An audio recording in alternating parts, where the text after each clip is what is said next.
Good afternoon, good evening, good morning, wherever everyone is. Welcome back to all the participants. Hope you had a nice break, had a good lunch, had a good rest. So first up is the presentation by Kirsty Argento. Kirsty, welcome on board. Welcome to the hot seat. Hi, thank you. Community development professional. So with series Environmental Park and Initiatives of Change, she co-designed and implemented Australia's first spiritual ecology leadership program. She's come to add some spice of spirituality.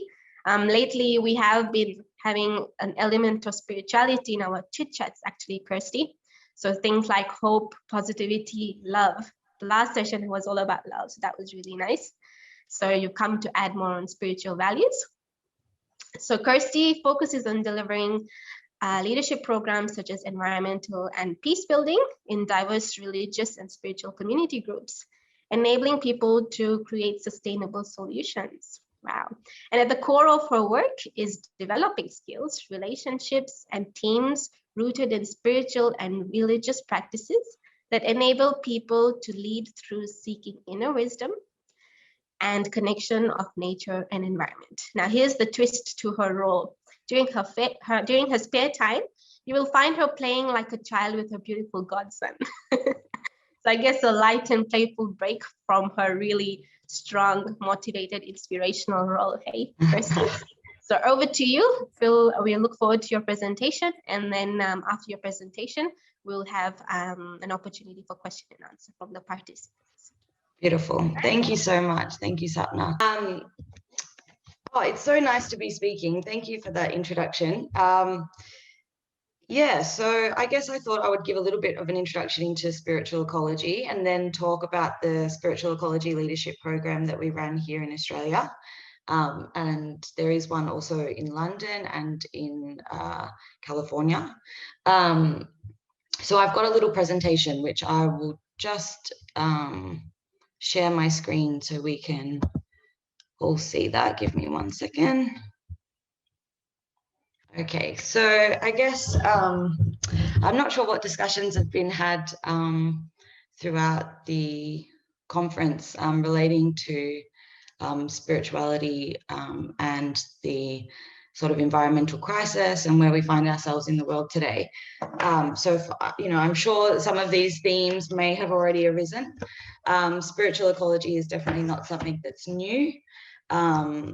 And it's quite all-encompassing of many different fields and schools of thought, religious practices, belief systems that have existed for thousands of years on this planet. So I wouldn't want to say it's its own individual thing in itself. I think spiritual ecology is just a language or those two words just describe a lot of things that already exist in this world. But I guess I should start just by saying that spiritual ecology arises out of the need for a spiritual response to our present ecological crisis. Without including a spiritual dimension to our response to the cry of the earth, we are in danger of reconstellating the same materialistic paradigm that has created our present consumer-driven ecocide. So, yeah, spiritual ecology was really coined over the last few years as a way for people to talk about the spiritual and moral problem behind environmental degradation, and that there is, there is a need to have action. There's a need for systemic change, policy change, change in government, change in many different systems that we have, but also there needs to be a change in our relationship to the sacredness, which we believe has been lost, and that is why we are able to act in a way that is damaging to the planet. If anyone has any questions as I'm going, also feel free to jump in. Satna, if you could just help let me know if anyone's written anything in the chat, that would be great, thanks. So yeah, I'll just start talking about the core beliefs of spiritual ecology. So the root of we believe in spiritual ecology that the root of the crisis is a spiritual problem.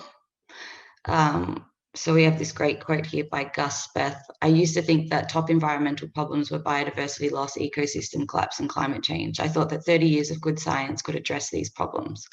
I was wrong. The top environmental problems are selfishness, greed, and apathy. And to deal with these, we need a cultural and spiritual transformation. So we also believe that we need a different response.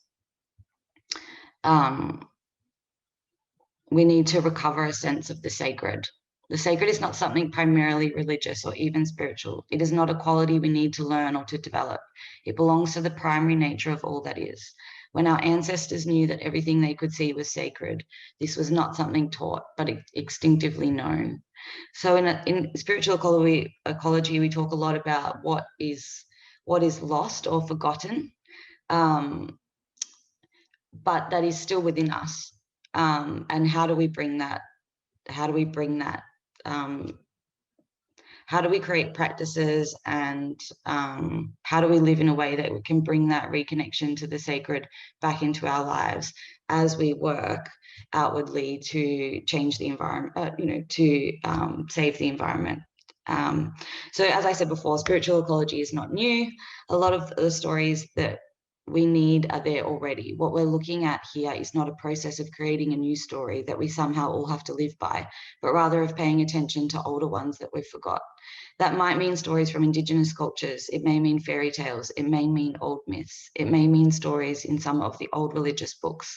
But a lot of the stories that we need in terms of us giving an indication of how we can live well with the rest of the world are probably out there already.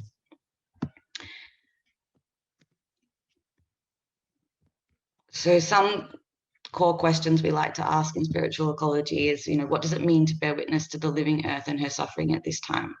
How can we nourish the earth physically as well as spiritually? What does it mean to include this sacred dimension in our environmental work and activism? What does it mean to practice reciprocity and live in relationship to the earth as a sacred being? How can the inner and outer aspects be united, and what does this look like? How do we listen to the earth's depths? Where are we needed for healing and regeneration? So some of the frameworks and tools of spiritual ecology, it's about having a different worldview, seeing the earth as sacred and that we're all interconnected beings to the earth. We are not separate or segregated, or if something affects the planet, it also affects us, and vice versa. There's 5 principles or values in spiritual ecology: interconnectedness, reverence, compassion, stewardship or reciprocity, and service, so that we aim to act as stewards for the planet. And these values live out a lot in the spiritual ecology leadership program. So we do a lot of activities and practices and reflection around where people are sitting with these values, and how they can develop more reverence or more compassion, or what are they doing action-wise that is being a steward for the planet.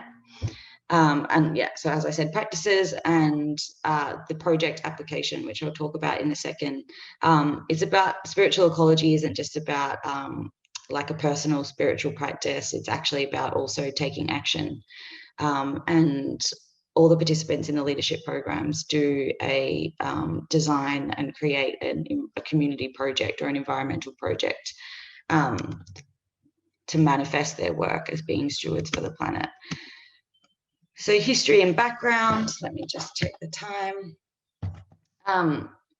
So yeah, some of the origins and key voices of this emerging field. There's a great book here called Spiritual Ecology, The Cry of the Earth.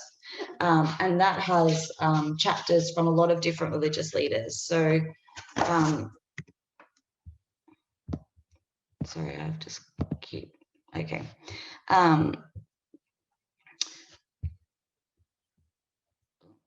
Sorry, I'm not actually great with tech. So spiritual ecology includes a vast array of people and practices that intertwine spiritual and environmental experience and understanding. It's not based upon any single religion or spiritual path, but rather points to the primary and universal recognition of the sacred nature within creation. It is informed by the teachings of religious and spiritual traditions, Indigenous wisdom, and the new scientific paradigm. So you have lots of people from lots of different religions talking to spiritual ecology and coming together and working together and saying, well, what role can we play within our religions to promote a new relationship to the sacred that has been lost?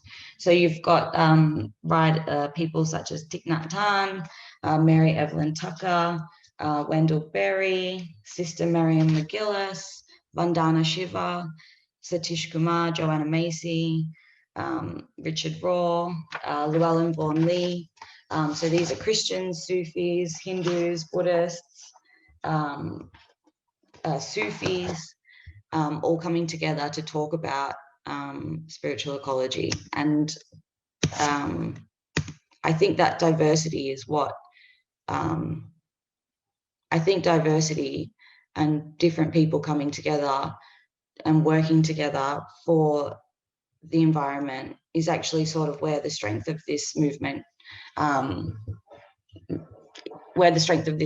is, because we've always operated for so long in a way that we're so disconnected, and as if we're not interconnected, as if we're separate beings, and our work is separate to the environment and our living is separate to the environment. We've segregated everything.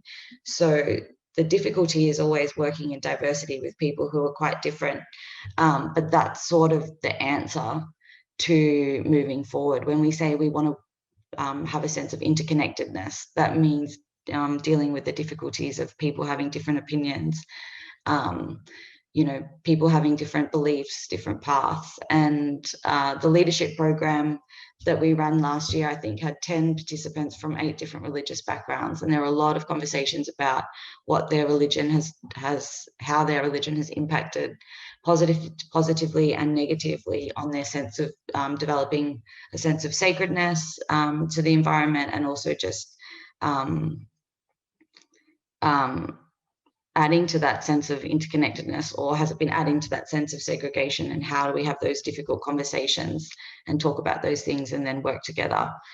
So that's a lot about, what I love about spiritual ecology is that it is always, it always sits in a field where there's a lot of diversity of thought and feeling, but come together around these common values. So the leadership program started in Australia 2 years ago, but it was,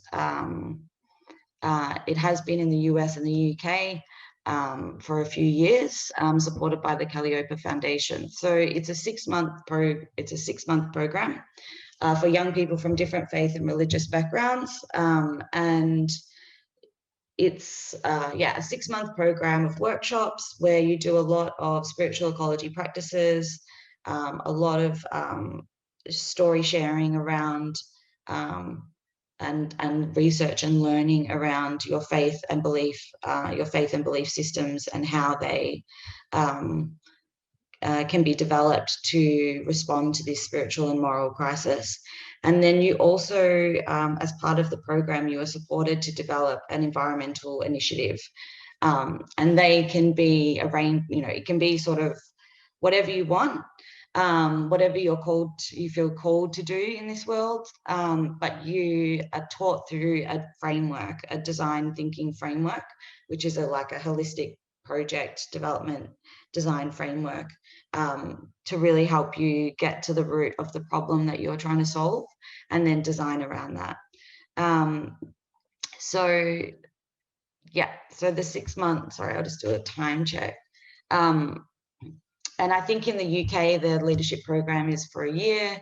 I think in the US, it's also for a year. They're quite in-depth, and those participants produce quite large projects. In Australia, we did our pilot project, sorry, not last year, the year before. We had a 3-day spiritual ecology retreat, and then from that retreat, 10 participants were selected to be a part of the program, and they continued on for the next 6 months. And then they all worked to produce different environmental projects. they were all from very diverse backgrounds. You had like sort of architects and accountants and artists and musicians, and it was a very big mix of people, ages and faith and religious backgrounds. I can jump into the spiritual ecology, like some different practices, just to show you an example, or we could probably jump into some Q&As just because I realize everyone is on Zoom. I would have loved to have done some practices with everyone outside. That's a lot about what spiritual ecology is. Last year, we didn't get to run the program because of COVID. We actually had to cancel it at the last minute because a lot of our work is face-to-face and in nature. So we didn't think a Zoom model was going to help develop that sacred connection to nature. So we're looking forward to running another one, hopefully this year. But I think it's been too early to decide. There is a lot of spiritual ecology events that will be happening across series. Sita this morning may have talked to those, and I can make sure I send through the details for people to be on that email list if you'd like to get invited to future activities and hear news about the hopefully upcoming leadership program. Yeah, sorry not to be able to give any more detail as yet. Yeah, I'm happy to jump into Q&A now. I think that might be better than me continuing, so I can really hear what people are interested to know about spiritual ecology. Yeah. Great, thanks, Kirsty. Well, at the moment, there's just Kia here, which has commented on one of the books that she has read now, but I'm still waiting for the others to comment or question anything. But I really like the way you were saying, you know, it's all about embracing diversity. That's what spirituality is all about, right? Going beyond the barriers of backgrounds and religion and just embracing all the different castes. That was really good. I just had one question, just that has come in, just whilst other people are still thinking about it, which is there's a lot of capitalism and materialism out there in the world. And so how do you go about awakening that spiritual connection in people who are not quite spiritually driven or are not so conscious about spiritual values? So they don't have that spiritual or faith background. So how do you awaken that within them? How do you attract those kind of people? I think that we're quite lucky in Australia because most people actually do feel some connection to nature or the environment. And I find that that's a spiritual experience or a spiritual connection. And so you can always start to talk to people from that point of view. How do you feel when you're in nature? How do you feel? You know, what do you like about it? What do you learn from it? I think that there is, you know, we don't always need to talk with spiritual language or words. You know, I think what one person says, well, when I go into nature, I experience God or I feel God. Mm-hmm. And another person might say, well, when I go into nature, I feel, I feel small and I feel the world is very big and it makes me feel calm and I feel a part of something, or I feel pure, or, you know, it's still maybe a sense of a feeling of God, which is a language a spiritual person would use. And, you know, non-spiritual religious people have different language for the same experiences. And I think we also use the language of the word moral, which is, I know some people sort of can irk at that word. But when we say it's a spiritual and moral crisis, or we need to have a spiritual and moral response, I mean, morality is not is separate to spirituality as well. I mean, they're interconnected, but for someone who's not religious or spiritual, they understand the language of morality. They still have a conscience. They still are good people.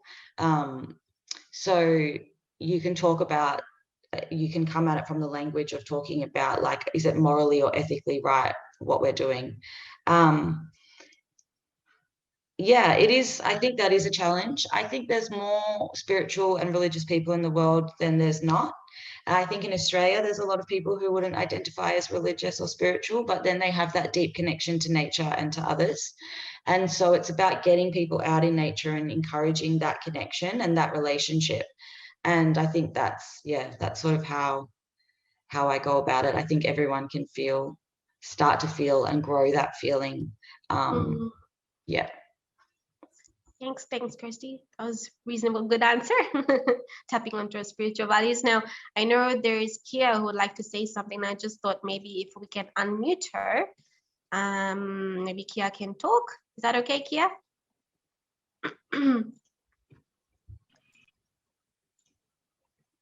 Oh, you're still on mute. Hello. Hi.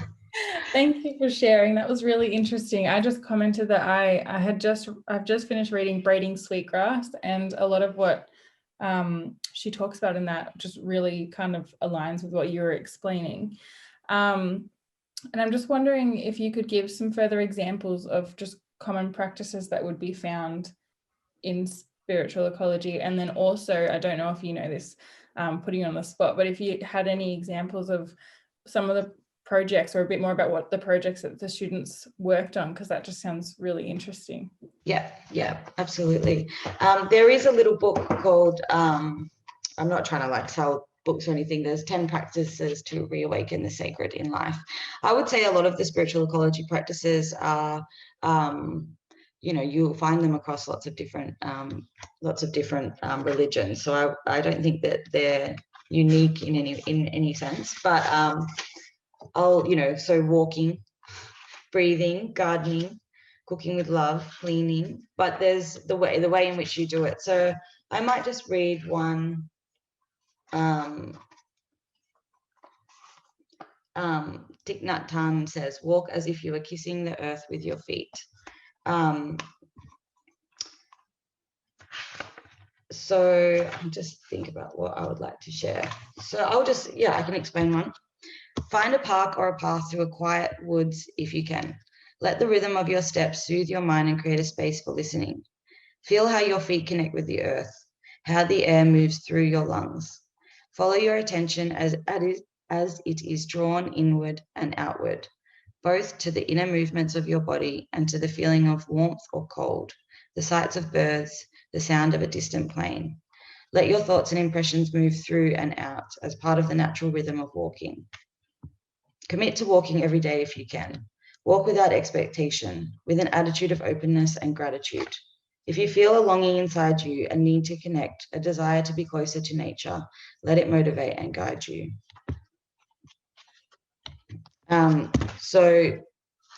There's breathing practices that we do. We do a lot of trying to go.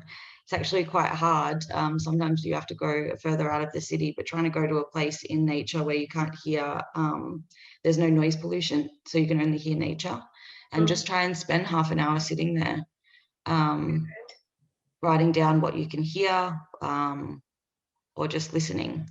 See how uncomfortable you are with it. I think that a big practice for me has been like that fear, like I actually from a very small bush country town in the bush up near Echuca, but I still get scared when I'm, alone in a forest sometimes. And I always try to, I feel like that there's a feeling of, that's where my feeling of separation to nature comes, that this fear creeps in of cobwebs or spiders or snakes and I try and walk and overcome that fear. Like I try not to put my my hands up around my face in case of cobwebs. I try to just put them down and sort of examine that. Why am I scared of nature sometimes? Or where does this fear come from? It comes from this us and them, or in Australia, especially because of colonization. I mean, or just and migration here, the land was quite hard for people to live on, and it was sort of like, it was hot and it was hard. There was a lot of, they had to log a lot of land before they could grow crops. And so it was always this, it was like the environment was the enemy, or this thing you have to tame, or this thing you have to battle with to survive. So I think that's, been handed down through each generation, that we love nature, but we also fear it, or it also is can be our enemy. And so I like to re-examine that as my own personal practice, that fear, or where that comes from. But yes, prayer, simplicity practice. Yeah, I can cleaning practice. Cleaning is a very good one. There's a lot of practice in spiritual ecology that's also about trying to connect to the sacred within your house. So like your kettle, seeing your kettle as sacred, or your fridge as sacred, or you know, trying to remove the idea that you can only feel interconnected and a sense of deep connection when you're in nature. Actually, everything around us, this whole material world, this whole Mother Earth, this whole planet we talk about, it's about every object in our life. You know, my laptop is sacred. Or developing these meaningful relationships with things around you is also a way of developing your connection and your sense of being interconnected to other things, and that will, you know, help us as we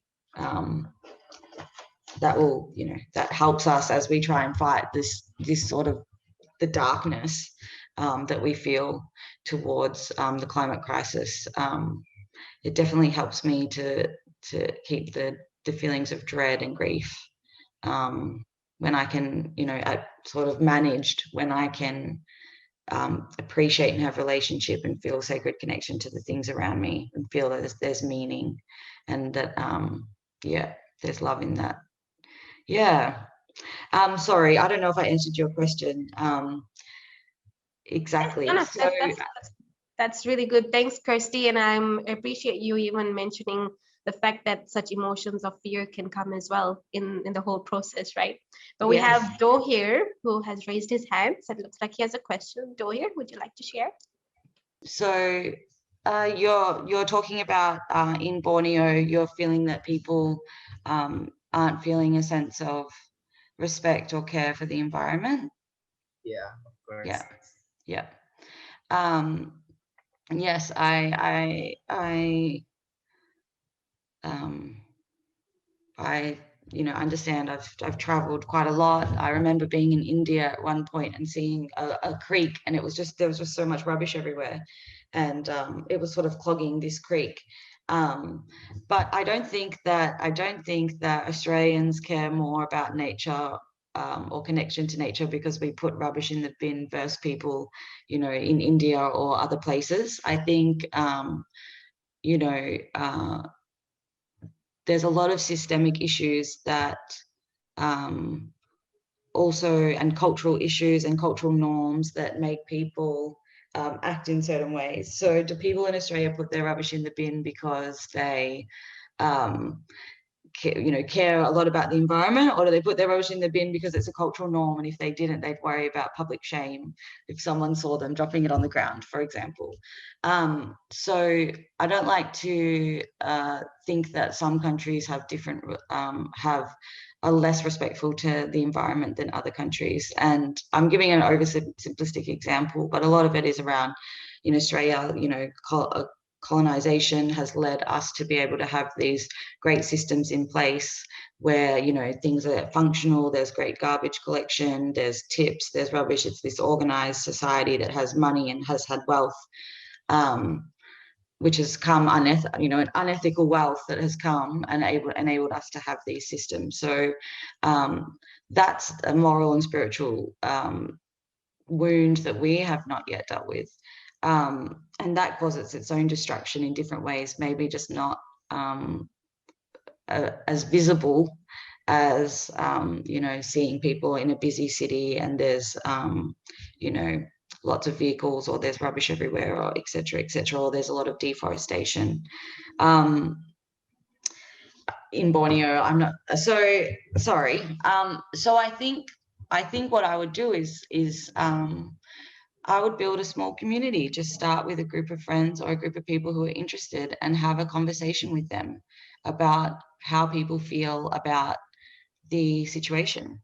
Like, yeah, I would develop a set of questions and just say, I want to have a conversation. How do we feel about this? Why is it happening? Get people to just explore what is the culture that is enabling this? What are people's real feelings? I mean, people often don't stop and have time to actually just think about their own, how they feel about things, what's their relationship to things.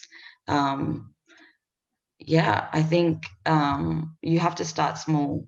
and you have to find strength in having those conversations and getting small people together and doing some small actions. When I was in India, we were in a village, and one day we decided, oh, let's just go get some garbage bags and some gloves, and let's just go pick up all this rubbish. And then we just had so many conversations with people, because they were like, what are you doing? What's this white person doing in this village picking up rubbish? And then you just ask people, oh, like, how, I just have all these conversations, and it's just those small person to person interactions that I think can help inspire you to just keep going, because I know I know it feels overwhelming when it feels like the whole country is doing this one thing or is not on board. But I think it just comes back to those values of spiritual ecology as well. You can organize some activities to help people develop some reverence, or to talk about what does being a steward for the planet look like, or what's reciprocity look like. What does interconnectedness mean to people? And you can also start interconnectedness conversations around, like, how do people feel about their family? How do people feel about their friends? We're interconnected to people. So you sort of can talk about self and then human relationships, and then you can expand those conversations to go, okay, well, what do you think about your relationship to the environment or the earth or your street that you live in? Or there you go, Derek. Lots of advices and requests there. Thanks for that, Kirsty. You're on a roll there. So I'll just have to wrap it up over here. Excuse me, as much as we would like to continue. No Thanks worries. for bringing that flavor of spirituality. You can see the themes of, even meditation going on there, and mindfulness as well. But this whole topic of interconnectedness is so important. It's any little act can do wonders, isn't it? And I know Richard had raised his hands, but Richard, are you able to just put it on the chat box, just because we have to go forward from this? Is that okay? Or you can even pose your questions on the environment email address, if that is okay. All right. But thanks, Kirsty. Absolutely. Thank you so much for sharing your insights and even those practices and giving us your time. Yeah. That was wonderful. Feel free to get in touch with me via my email anytime. I'm happy to have a conversation. Yeah. Cool. Sounds good. All Thank right. you, Sapna. All right, friends. See you later. I'm going to pass you on to Lauren now. Lauren, over to you for the whole panel. Thank you, Sapna, and thanks so much, Kirsty. That was really wonderful and heartwarming as well. So before we start this next session, which will be a panel, I'll just ask you to take a moment to reflect. The next panel will be about community resilience. So if you can think back onto a time where you really appreciated having a community around you, it might have been in a hardship or a crisis, and I'll get you to share that in the chat box. And what was it that you saw as that value of having that community around you? Did it make you all more resilient being together? So have a think, put it in the chat box, share that with everyone else. For me, it was the 2011 floods here in Brisbane, or actually more in Queensland, because it wasn't just Brisbane that was affected. It devastated 3,600 homes and more businesses as well, but it was like Brisbane came together as one community. People were helping out strangers rebuild their lives. So I was really touched by that. If anyone else wants to share, if anyone else has had any experiences like that, I just think it would be a nice way to set the scene for this next session.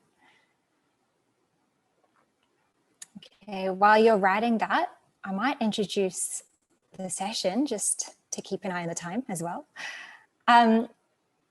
So as we look into how we adapt to future climate change impacts, we're going to explore the value of community resilience and food security in this next panel.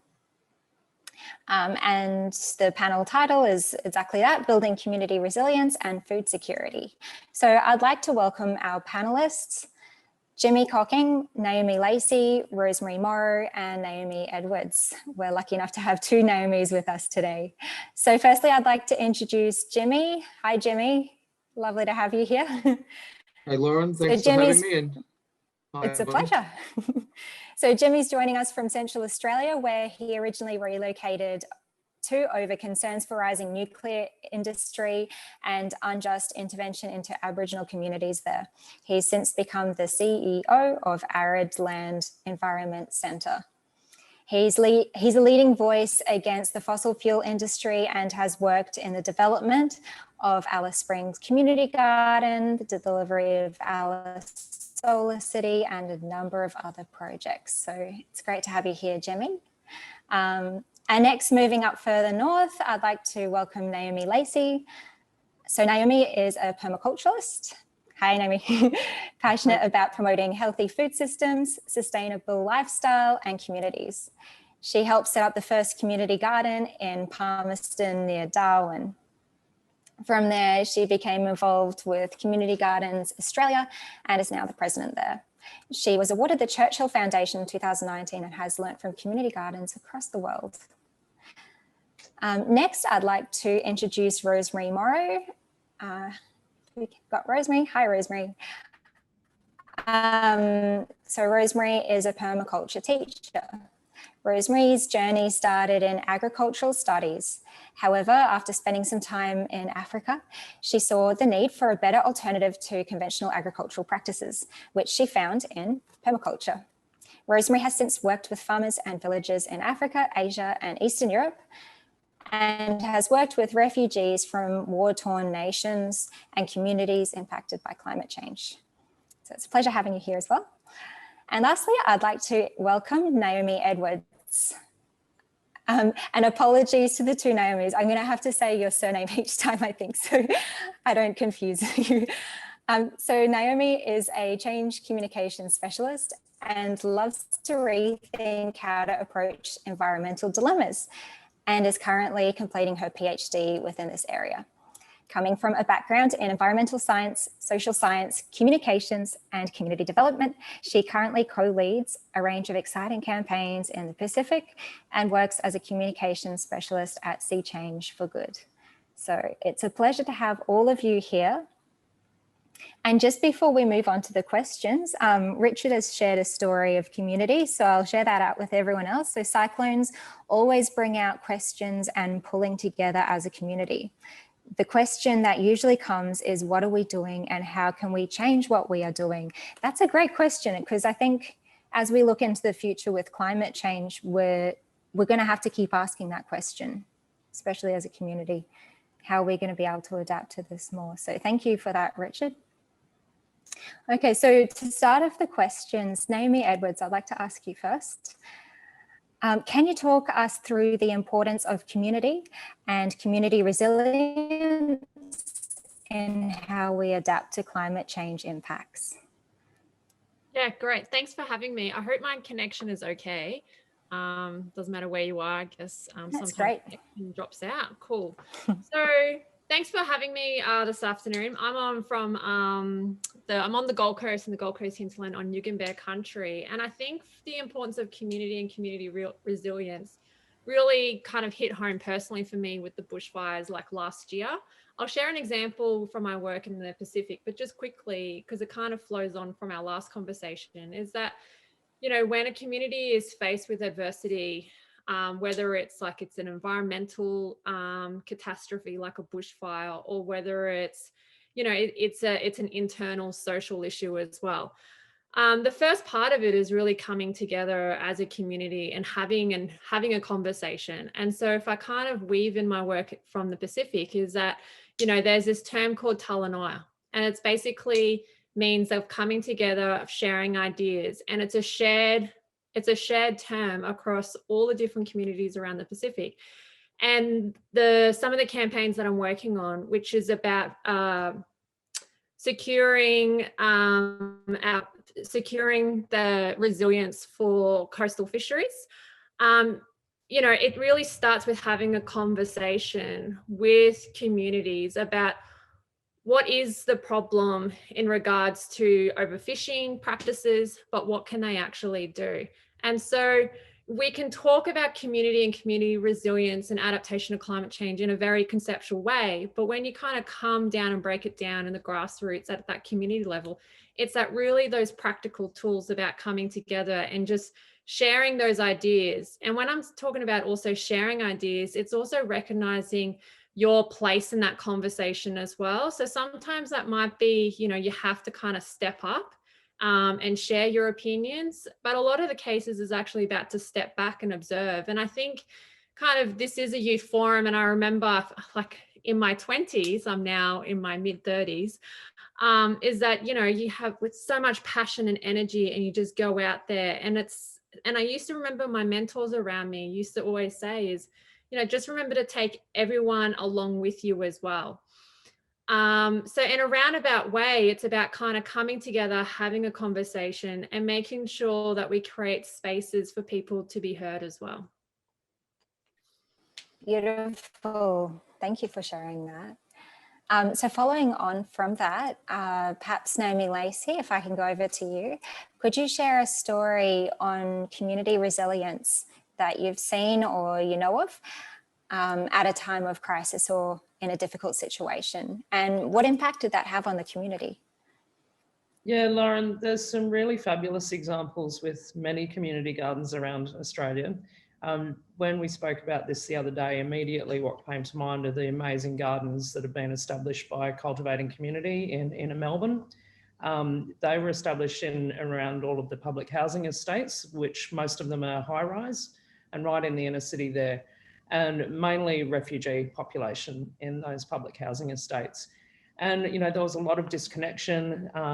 There was a lot of people in crisis that have come from, you know, war-torn countries, have got really, really sad and terrible stories to tell. And so they decided to build community gardens at the foot of all of these high-rise towers. And in so doing, they really brought the community together. It became these spaces of healing, of connection, where people were able to share their cultures together, where they were able to grow food from their home countries, therefore were able to eat more of the diets that they were used to. It got people talking, and yeah, a huge amount of healing has occurred there and is still going on today. So, you know, community gardens can be really powerful spaces for healing people in times of crisis. And also they build resilience as well. You know, all the people that went running out this year, or last year, I should say, with COVID to go and buy seeds and leaving the shelves bare of seedlings and so on, really showed that that's, you know, when people are in crisis and they're concerned about what's going on in our world, the first thing people think of is, where's my food going to come from? And that's what we have with our community gardens and public gardens, and that we have this ability and this opportunity to build greater resilience in our communities by going and sharing and gardening together, growing our own food, and good, healthy, organic food as well. That's really important. So yeah, definitely, there's many, many stories amongst our community gardens all around the country that can tell of this. But that definitely comes to mind is Cultivating Communities ones in Melbourne. Beautiful, and lovely to hear about the healing that brought the community across different cultures. Thank you. Rosemary, I was hoping you could also share a story that you've come by over your experiences as well. Yes, well, first of all, I'm on Gundungurra land. I'm very grateful to be here. It's a wonderful place in the Blue Mountains. I have really enjoyed what each speaker has said. It's been quite wonderful, and all of it, because I think I'm older than most of you, echoes my experience in many places of the world. And I think you've cut the time and cut to the chase wonderfully. You're getting right in there early and getting straight away, because I have seen resilience grow, but it's everything from refugee camps through to Solomon Islands, through to flood areas in Bangladesh, which are enormous crises and threaten great numbers of people, and repeating what at least two of you said, the importance of community. You build that community. You cannot be resilient on your own. You might be able to live in a cell and carry out religious practice, but ultimately, if you want to have glasses and a button and be safe, and I'm talking about things you make as well as that security, it has to be your community. So whether it's the Solomon Islanders, where we did disaster training with saltwater people who simply came along and decided how they'd rescue their community and which ones would be safe and which wouldn't be safe, because they feared a tsunami. And they did all the work, and when the tsunami came, they got everyone off that sand spit and no one died. But it turned them into activists. They then went to the local government and said to the local government, now you've got to fix the bridge, because we nearly died on that bridge trying to get to land. So suddenly you had this change from very, very passive, as fisher people in many places in the world often are. They're the last to come, and they live their lives in East Coast India and Malaysia on these coastal areas. I'd like to just mention resilience in terms of refugee camps, because a lot of us have got upset because we've had 2 weeks being locked up and not able to go out with COVID. But I'm wondering how that feels like if you've got 12 years in an armed refugee camp and you're not allowed out and you're not allowed to do anything. So the things that play on people's minds in terms of disaster uncertainty, and being deprived of something to do which is really valuable. And picking up there about, Naomi's talking about gardening. Gardening, I think, is very good for all the reasons that Naomi gave, but for people in disaster, it is something else to think about. You have to water, or you have to plant, or you have to care for, or you have to get the snail, or you have to get the bird off it, or the sun off it, or something. And it's a neutral conversation that people can have with each other without treading on toes, because in many cases I deal with, all people want to do is get onto a phone or radio and say what's happening in Yemen, what's happening in Syria, what's happening in Afghanistan, who got killed, where are the something, are people dying? And here for a little while the mind is relieved. So there are many good things, but I think I would like to offer a couple of things. Planning is essential.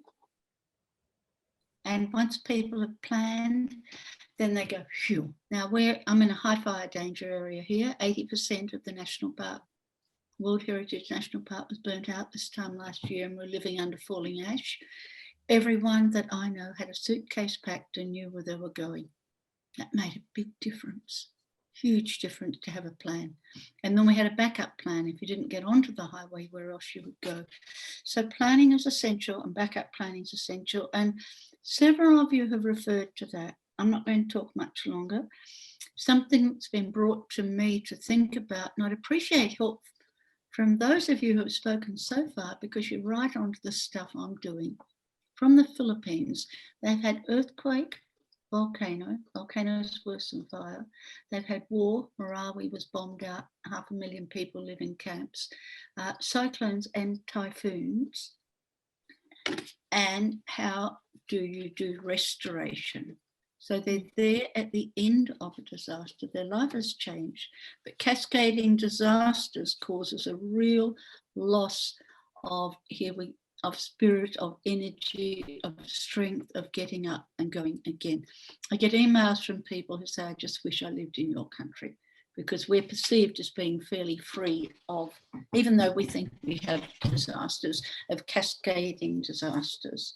So, and another, I'll put my email up in a minute, but any of you who have really worked with restoration, which I think has to start early, and it's spiritual, it's physical, and it's economic. In the end, people run their reserves down, as we know from JobKeeper and Job Saver, that people will have no reserves to start again. Some will be bankrupt, some won't get jobs.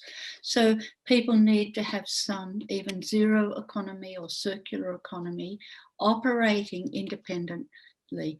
I'll stop now, but I think the points I want to make: preparation. Be prepared for the subsequent disaster that follows the main one, and that recovery probably needs to go in place long before the disaster actually happens. So resilient, some people are always resilient, but they're still marked by the same things as others who are less resilient. They still carry the scars. And look, you've got great speakers. I was wondering we pulled them all together from, but really, really splendid. Thank you, Lauren. No, thank you all. I've been thinking how lucky I am to be speaking with all of you today. And actually, I think that would, because you were just mentioning all these people who are already being affected by these disasters already, and it's actually leading on quite nicely into the next question that I wanted to ask, which I was hoping to start with Jimmy. When we spoke the other day, you mentioned climate justice. So I was hoping, firstly, in one sentence, if you could explain what is climate justice, and then how do we include and empower those most marginalised part of the community as part of the solution, or as Rosemary was saying, and how we prepare. Thanks, Lauren. Just to acknowledge I'm on Arid country and pay respects to their elders, past, present and emerging. Not sure if I can do it in a sentence, but I'll try. Well, climate justice is about the people who are going to be most affected by climate change being given the tools to be able to deal with it best. And so ultimately, Aboriginal people in Australia are going to be first and worst, and are being hit first and worst by climate change at the moment. We talk about resilience, and resilience is always about actually having adaptive capacity. How much have you got to be able to draw from to be able to recover from an emergency? And I suppose looking at psychology and the Maslow's hierarchy of needs of food, energy, water, and shelter, just being able to have those basic things is a stretch in some parts of Central Australia, where people are still living in humpies of corrugated iron and very poor building conditions. And dealing with climate change is going to require people to have access to food, have access to renewable energy and security of supply, but also water and shelter. But there's also a whole bunch of social issues as well, which cause impact for people. So for climate justice is how do we actually deal with the challenges that people already face when those challenges are going to get harder in the face of climate change. And that means us having to support people in an equitable way. I remember seeing these memes on Facebook where they have these what equity equality looks like, and it's a person trying to look over the fence, and equality is everybody's got the same block to stand on, and the person who's tall can see more, and the shorter person still can't see. It's how do we actually lift people up so that we can all see what's going on. And I think that that's a good analogy for it. And I think the biggest thing from my personal experience was at the Global Climate Rally here in Mparntwe, Alice Springs last November. And there were 500 people turned up. We've got a town of 25,000. 500 people turned up. The Aboriginal Health Congress, the Aboriginal Land Rights Central Land Council, and all these groups got their staff and brought buses of people to the rally as well. And for the first time, I think everybody being able to hear what the climate impacts are for people already, and housing was raised as the biggest issue of climate justice from that, and that really impacted me because I hadn't thought about it like that. I thought it was various other things, but it's actually housing which is the biggest climate justice issue out here. Thank you for sharing. And before we move on, I just wanted to ask, does anyone else want to add on that from the experiences that you've had? I know, Rosemary, you were talking a lot about some groups that would have been impacted. If you have anything else you'd like to add about how do we empower them? Yeah, that was terrific, Jimmy. Thank you very much. I hadn't thought it out clearly before. And I was also thinking into the next question, how to include marginalised people.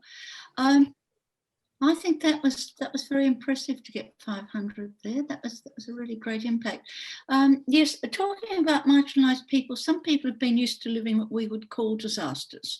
So when I was in Cambodia while the Pol Pot was still going, people were used to swimming flooded rivers to come to permaculture classes. And then the white fellas arrived, or the colonials, or the development people, whoever they were, and they said, oh, you have these terrible floods that has to be all be drained. Now, in doing that, they started another set of disasters. So people were accustomed and accommodated to living with floods. But if the floods were removed, the soil wasn't rich, the fish died, all sorts of culture was completely knocked out. So I think when we're working with people, as soon as we can get those people running their own programs. So I've watched permaculture going from being a Western thing to say in Cambodia, when I come back, people say, come and look at the gardens here, the teaching. They have used their own cultural overlay, and they have turned it into something entirely relevant for themselves, especially for disasters. But we have a lot to learn. The Filipinos have enormously good response to disasters that we don't have, that include everyone. If you go through Manila, there are signs on the on telegraph poles saying emergency place 50 meters, water and food wherever. If you go to Bangladesh and you look at the cyclone and flood houses that people can go to from the villages, and a series of 12 or 14 different strategies they've got to start adapting now to climate change. And well, it's accelerated global warming we should be talking about. It's not benevolent. It's accelerated global warming. Then by taking the whole group with you, they will make it their own and adapt. So our teaching refugees is to have refugee trainers who make it applicable and pertinent and relevant to refugees, not keep dishing out from, you know, a white cloak of privilege, so to speak. It's enough. Thank you. Lauren, sorry. I forgot to talk about the empowering element of it, but the empowering part, step one, is actually informing people about climate change, because people are seeing the impacts of it. They are seeing that their bush foods are drying up, that the seasons are all changing, and things are, their adaptive capacity to deal with it is lowering. But people don't necessarily know why it's happening. They can see it's happening, but they don't know why. So actually letting people know about climate change, and actually in ways that we've had videos we've translated into Argento language and Walpuri that have been also used around the Pacific and Creole up in the top end, and Yongomata as well, to be able to speak to people in their language, but also having resources that have that don't necessarily have a lot of words in them, because we're, you know, those of us that, you know, whether university educated, you're always good at putting lots of words together, but using pictorial ways to explain to people what the impacts are going to be and how they can start dealing with it, and who they should be talking to, and that's actually stimulated a whole big conversation across the deserts at the moment, where there's actually the land councils and the Aboriginal health services and others have actually created a climate justice coalition and coming up with the terms of reference to really start pushing back. So it's been really interesting being at the starting point of those conversations, but being able to step back and actually go, we don't necessarily have to be here now, because the big organisations that have been have taken it on board, and the people on the ground are already talking about the science of climate change. And that's, I think, is a big part of being able to give people agency, is giving people the information in a way that they can understand. No, that's true. And Naomi, you've actually put up your hand, and I was actually, sorry, Naomi, that reminded me so much of things you were saying as well. Yeah. Yeah, and and that what Jimmy was and Rosemary was saying is completely, it's so important that the way that we put information together needs to kind of translate to whoever you're trying to engage. And so the campaigns I'm working on in the Pacific, so the one in Fiji is called 4FJ Fish Smart. And 4FJ means for Fiji, and it's one of the most it's been extremely successful fisheries management campaign. If you put fisheries management up the front, or a fisheries scientist or a biologist or someone who knows a lot about fish, people will just turn off, right? Or people will not understand what people are talking about. And so when we put our campaigns together, it's a real process of understanding who are our audiences, who do our audiences trust, where do they get their information? And in Fiji, rugby is the national sport, right? So our campaigns, and we run pledge drive events. The good thing about Fijians is that they're very outgoing, up in front, and they're willing to kind of publicly express and kind of get involved and do those public pledges to say, yes, I'm going to avoid undersized fish, or I'm going to not catch that fish during a breeding season. And it really kind of breaks down to those key things of knowing, okay, who are you trying to engage and inform and also change their behavior? Where do they get the information from? Who do they trust? And then also, how do they need that information too? So we do a lot of cartoon images, we do deck cards, we do really funny skits, we use a lot of humor, a lot of video content, and we kind of put that together into a campaign package. And then it's kind of filtered out where you kind of host a conversation about, and you need to do it in almost like quite a slow way too. You can't kind of rush to the solution straight away. Like Jimmy said, people need to really understand why there is less fish in their fisheries. Why is that? Okay, well, you can't say these are the 10 issues. You can say this is one issue. Let's work on that, and then you kind of progress from there. So it's so important. Communications is really, yeah, I'm very passionate about it, but it's really where change comes from, is knowing how to communicate. And actually, while we're on that theme of communication, another question I wanted to ask you, Naomi Edwards, is when we're trying to facilitate that change in communities, especially when it's a community that just doesn't have any interest in being, in sustainability at all. Within our communities, wherever we are here, do you have any tips on how we can start building that influence and building that change in our local communities?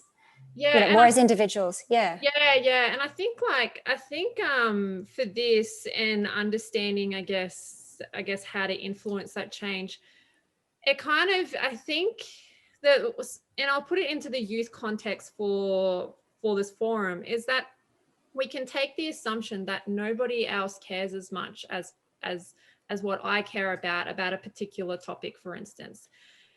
Because I am one person in my community and I don't know who else is in my community, whether that's online or it's in the schoolyard or it's in the local parks.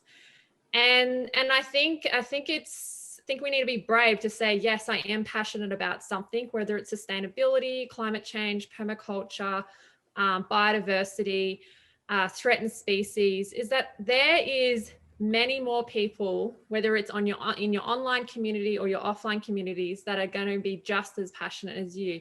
So it's really about starting to have those conversations and sharing what you're interested in.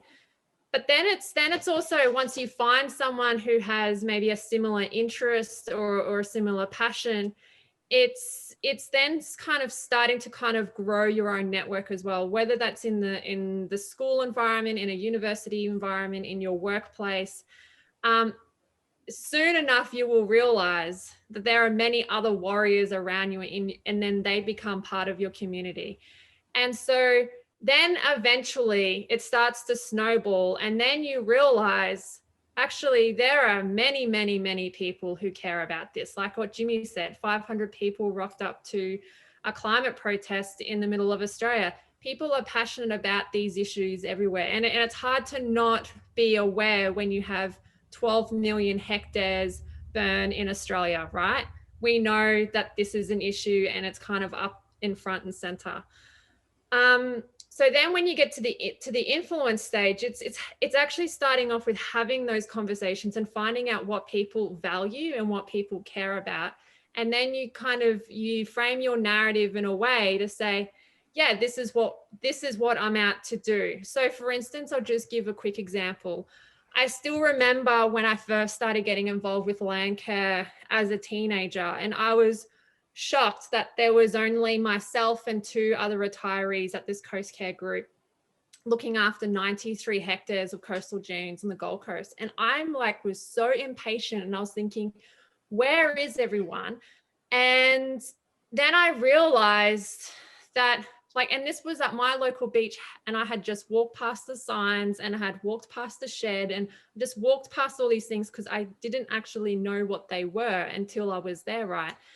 Then I remember going back to my university when I was studying science, and I said, I went and volunteered, and I was talking with the professor about, we need to get more people involved. She said, all right, well, if you can go around to all the lectures and you can invite students and blah, blah, blah.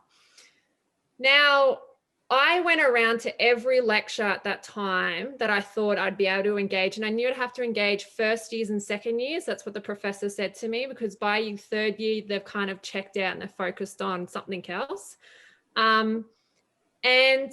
But when I invited them, I shared a story, and I shared the story of why those two other people I was working with were volunteering. And this one guy, Dave Hopman, he said to me, and I still remember it like as if it was yesterday. He said to me, I said, well, why are you out here? And he said, well, what I do for work is I'm a semi-retired builder and I build homes for people. But when I'm out here, I get to plant habitat. And then he pointed to this incredible coastal banksia and he said, can you see that tree? And I was like, yes, I can see that tree. And he said, can you see that bird? And I was like, yes, I can see the bird. And he said, that's a blue-faced honey eater and it's enjoying the nectar of that flower. And I was like, okay, thinking, okay, where's this going? And then he said to me, I planted that tree, so I get to plant habitat. And I was like, and then it really kind of connected because I could physically kind of see it as well. And he said, and he kind of turned to me and he said, it's up to you what you want to do with your life, Naomi, but out here, you can create a masterpiece. And as nature is a true artist, that's what you get to achieve out here. He didn't say it exactly like that, but that's the way that I interpret it. I shared that story in every single lecture. The next month, we started a student group and we ran it for 2 years. Incredible. I didn't talk about biodiversity. I didn't talk about threatened species, climate change, anything. I just shared that one story. It hit the hearts and then people were like, wow. And so you really can influence with sharing really good stories. That's beautiful. Yeah, I feel like it's touched my heart too. Yeah, I still think about it. Yeah, the power of stories. It really, yeah, I think that speaks so much more than facts and science sometimes. Just in the light of time, I'd also like to touch on the other part of today's topic, which is food security. And so I was hoping to move over to Naomi Lacey. Would you be able to share about food security issues with respect to climate change? Yep, so I'll speak to you more on that from a community gardens perspective, Lauren. It's something we've noticed over the years. People are getting more and more involved with local community gardens, starting new community gardens, starting verge gardens, little community food forests and all the rest of it, because people are starting to feel really food insecure. Some of the statistics that have been coming out around COVID have been quite phenomenal. They're saying that sort of, on the one hand, you're getting stories that it's like, there's only 5% of the population that are feeling food insecure. And then on the other hand, you get Oz Harvest saying that we're actually saying it's around 25 to 30% of the population is experiencing food insecurity in the country now, which is really quite scary. And so we really encourage people to get involved in community gardens, because that's one way that you can alleviate that food insecurity in your life and that of your family and your local community and the people that you care about, is to come together and grow that food for yourself. Rather than going to the supermarket and finding in the middle of a pandemic that the shelves are empty, you can walk out around the corner down to your local community garden and pick some fresh food that is there for you and available at all times if you just put in a little bit of time and effort on that front. So, I really encourage everybody to get involved in community gardens. I mean, that's what I'm here to do, but I think they're really powerful ways of alleviating that food insecurity issue that we do have in the country. There are so many people that cannot afford or have adequate access to good, healthy, nutritious food. It's extremely bad in that respect in our Indigenous communities. There was a report that just came out just before Christmas about food insecurity and food pricing in our remote communities. And some of the stuff in that is just, it's quite scary. It really is, people paying $10 for a lettuce and that in a remote community that has been picked, 3 weeks previously and trucked up to the top end and put on a barge and shipped to, out to their community. and it arrives in a, you know, you can imagine what a 3-week-old lettuce looks like. Mm, And then not to its best. pay, no, definitely not at its best. And then to also be paying, you know, absolutely extortionate prices for it, because the suppliers, they're not able to get a good supply. They can't get it at a good rate because our big 2 supermarkets are just so powerful and so controlling of our food supplies and so on.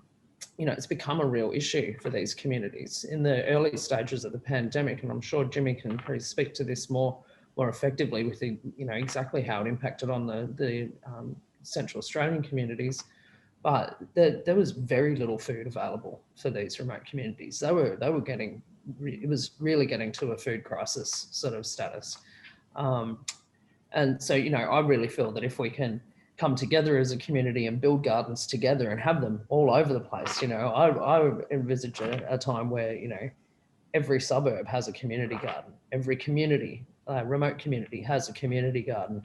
That way we are building that food resilience. We are able to provide for ourselves. We are not so reliant on these big, long supply chains of, you know, getting our food to our plate through the big 2 supermarkets and that. Living in Darwin, we quite often speak about it. It's we're very close to amazing melon growing country.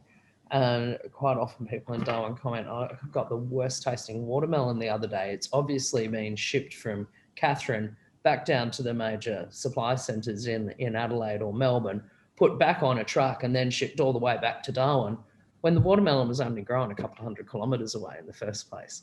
You know, that sort of stuff is really quite crazy. And we could be growing this food in our own backyards for ourselves and not relying on these big corporates to do that for us. And community gardens are a really fabulous way of doing that. And it's not just building that and giving us greater food security, it's also building community. It's people growing together and coming together and sharing together. And that gives you so much more than just that food security. It also gives people emotional security. And, you know, who doesn't want to build more community? It's just, that's how it should be. You know, we should be working together. We're not designed to live on our own. We've got to this point in our existence on this planet by working together. And if we continue to work together in more local ways, we can build greater resilience in our communities and get food on the table. Beautiful. And I also love that you highlighted the importance of community even outside the food security issues. On that note, actually, you'd been mentioning how it's impacted Australia issues. You went all bubbly. Who was? Oh, sorry. Yeah. I'll check. Maybe, is this all right? Yeah. Thank you. Yeah. Great. Can you mind repeating, please, Lauren? Yes, of course. Jimmy, I was wondering if you'd like to, also comment on how it's impacting Central Australia and what it means in climate change impacts. Yeah. Great, thanks. And thanks, Naomi, Lacey, or both of you. It's great. That was a really great story, Naomi. And Naomi, I think it was just great to pull in the COVID biosecurity zones, because ultimately what happened out here during the first lockdown, sort of March to June, was biosecurity zones were brought in where the Aboriginal areas were cut off from the towns, and so we weren't allowed to travel out of town to a certain point where there'd be an army checkpoint, and you wouldn't be able to go past, and people from out bush wouldn't be able to come in. And so that supply chain, you know, when there's no food on the shelves in Melbourne, it would be weeks until it got up here, because we are the last point of the supply chain. And so there was dangerously close issues of food insecurity going on. And then with that creates a whole lot of social issues too, in terms of people, you know, houses being broken into and crime and all that stuff that happens because people don't have access to safe and secure food. The cost of food's an issue, but I suppose given the time, I think the focus I want to talk about is bush foods as well, and the impacts that climate change is having on the impacts of bush foods. I've put a little video in there about bufflegrass, which is, I think, well, just out here, particularly in Aboriginal culture, there is quite big differences in, you know, the men all organise with the men, and it's a woman goes out there and wants to talk with the men, it may not necessarily work as well. So what we try to do is make sure that there is that that we take that into consideration when working with people, to make sure that we are culturally appropriate in the way that we engage, because ultimately women have got women's secret business and men have got men's secret business, and sometimes it works better in that way when there's in separate workshops, but also in many other forums, particularly some of the Indigenous Ranger programs with men and women programs, and it's just really the closed door happens when there'll be Indigenous only sessions, and all the rest of us have to sit out and meet and talk about other things. So I think it just really depends on the context to which you're operating in. That would be mine. Out here, it's definitely men's and women's business.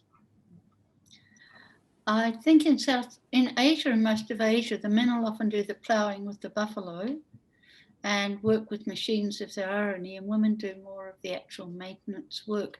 But if you introduce something like permaculture to people, which is an entirely different sort of agriculture, it doesn't compare with the traditional, and the learning is mixed up between men and women, then they seem to do it equally. There's no difference between men and women, because we're teaching them from a different perspective altogether, and they don't see it as the monoculture that they've been used to.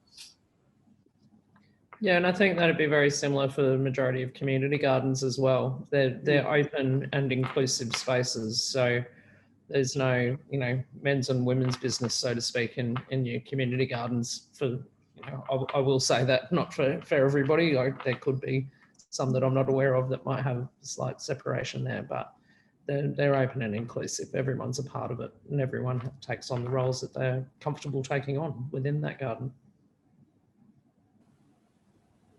Thank you. And I can see Richard has got his hand up. Richard, would you like to ask a question? Yeah, can you hear me? Yes. Oh, good. I made a particular choice to turn all my grass out the front of my house into an edible garden, and a lot of people I know in Cairns are doing that because they understand when push comes to pull that they need to actually have their own food security, and so a lot of people are doing that here. But there's also a lot of people who are very sort of like complacent and think, oh, we'll be looked after by everyone else, it'll be okay, everything's fine, the supermarkets will be open, etc., etc. And so you've got that complacency as well, we've noticed. And so you've got two kinds of groups of people, all very diametrically opposed. And so when one group talks to the other, it's like the shutters go down and they don't get it. So what's been your experience of this sort of polarity that we're experiencing up here in Cairns? I think it's probably very much the same, Richard, certainly from my end in Darwin. And a lot of people like, it's all good. The trucks will still come, we'll still get our food. And it's like, well, don't you recall the days 20 years ago when all the floods were so heavy in the wet season that all 3 of our highways got cut, and we had no milk for about 2 weeks because the trucks couldn't get through. It could be anything. It could be a big flood or a cyclone or a pandemic that could have a real impact on your food supplies. And yeah, a lot of people, they don't see that there are those potentials for a collapse with our food systems. And they just think that it's always going to be there. You go to this place where you walk in a door and there's all of this food laid out on a shelf for you, and that's always going to be there, and you'll always have access to that. Whereas then there's the other group of people that are like, maybe not. Maybe we should be doing something about this. I might just chuck a pot of herbs out on the balcony just in case, and chuck a couple of chickens in the backyard, and at least have a little bit of food security there for myself, because I'm not too trusting of these systems and their ability to be sustainable in the long term. So yeah, I think very, very much the same experience for me as well. Yeah, because one of the things that I keep on hearing is when I talk to that group and they say, oh, if something happens, we'll just come to you. I said, yeah, right. Yeah. Yeah, so I had the same thing as soon as the pandemic hit. They're all like, sorry, how much room have you got at your place for us all to come and stay? Because I have a huge food garden in my front yard as well. So, well, we'll keep piling people in until we run out of floor space. So it's all good. Just a few of the comments in this conversation reminded me, you know, back to the beginning when Rosemary had mentioned really preparing and changing how we're preparing for disaster. And so it's not just a matter of waiting until we're already seeing these problems with food security or whatever it may be. But it's really, we need to start thinking now and as a community. Yeah. I think planning now, and I think that that's when it comes to a disaster, and like where I was saying earlier, the planning is critical, and I think that that's what you're doing, Richard. You're planning, and I think that it's important. Some people plan, and some people act. Some people just plan. Some people just go with the flow. And I think that it's important, particularly with climate change, when we know what the projections are, that it is important for planning to be a part of that. And obviously food security needs to be part of that planning. Heat mitigation is a big part of that planning. And that's some of the work that we've been doing with two communities now. We've done a quote for one, and we've done one out at Kintor, sitting down in the dirt with people, talking about their towns, about their community, and working out, because ultimately these communities were just dumped in the, put up in the 70s, not much planning, not much thought for what people go through, and being able to plan for the future, including food, including shade, including heat, including energy, as part of that within the climate context is going to be important, because when disaster strikes, it's the people who have planned are going to be the ones that are calm, and the ones that are going to be able to help others are going to be able to deal compassionately in that situation. Those that haven't planned are the ones that are going to be panicked, are the ones that are going to be doing things that they that are going to have negative impacts on people. So the more that we can be thinking about it, the more that we can be planning, the more that we can actually have a compassionate response to people in those moments of need. Great. And I'll just read out a few comments that are coming up in this chat box. We've got Nazmul from Bangladesh, and he's sharing how they've created an organization called Environmental Defense Network, and they're making the whole of Bangladesh aware about climate change and working on climate change in the whole of Bangladesh, which is great. So thank you for sharing that, Nazmul. And we've got Bharti Ben from New Zealand, who has also shared that food storage is also important in the planning along with fresh foods. And that's probably true. And things like seed banks, which I think Naomi, did you mention that earlier? So yeah. Now we've got a couple of minutes left, and Rosemary, I had wanted to ask you to briefly perhaps touch on permaculture and water. Thank you, Jimmy. That's very true. Water is really the bare basics for us humans. But Rosemary, seeing as we do have a couple more minutes, I was wondering if you could touch on permaculture, which is a little bit different to community gardens, and what that can also offer in this solution. I'm sure there's someone there, because I've heard Jimmy and Naomi both talk exactly like permaculturalists, so they should give it. There are a number of definitions. You can probably all share. Like this.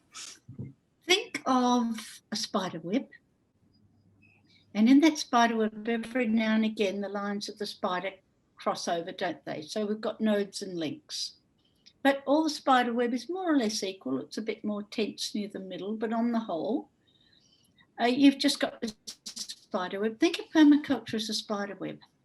And then you have where all these link points we call nodes. You'll have water, and you'll have energy, you'll have land rights, the right to land, and land tenure, which is critical in some countries. We don't talk about it here, but land rights. We might talk about how we set up our communities and what sort of structures we need. Each of these is a node.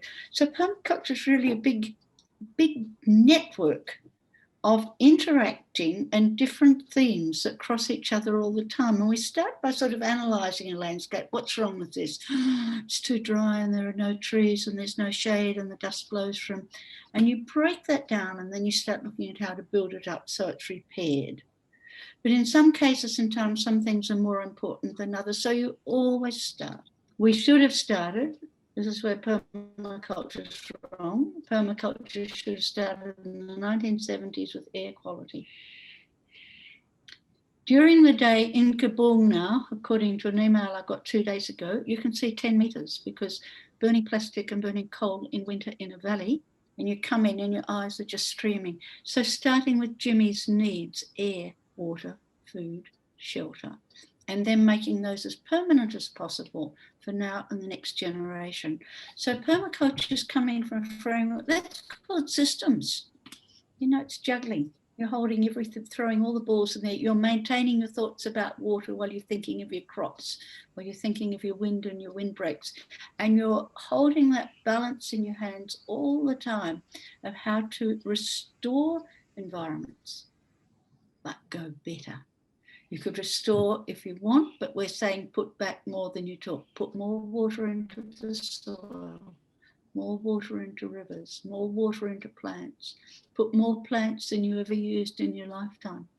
Plant more trees than you ever used, which is probably about 10,000 trees each. So you better start planting and plant for the future. So you restore and you add more. Restore and add more. That's basically where it is, right? Put it back and add some for the future and balance this. And in some cases, the economy is just as important as soil. You know, so it depends where you are. You can't just limit it to a food garden.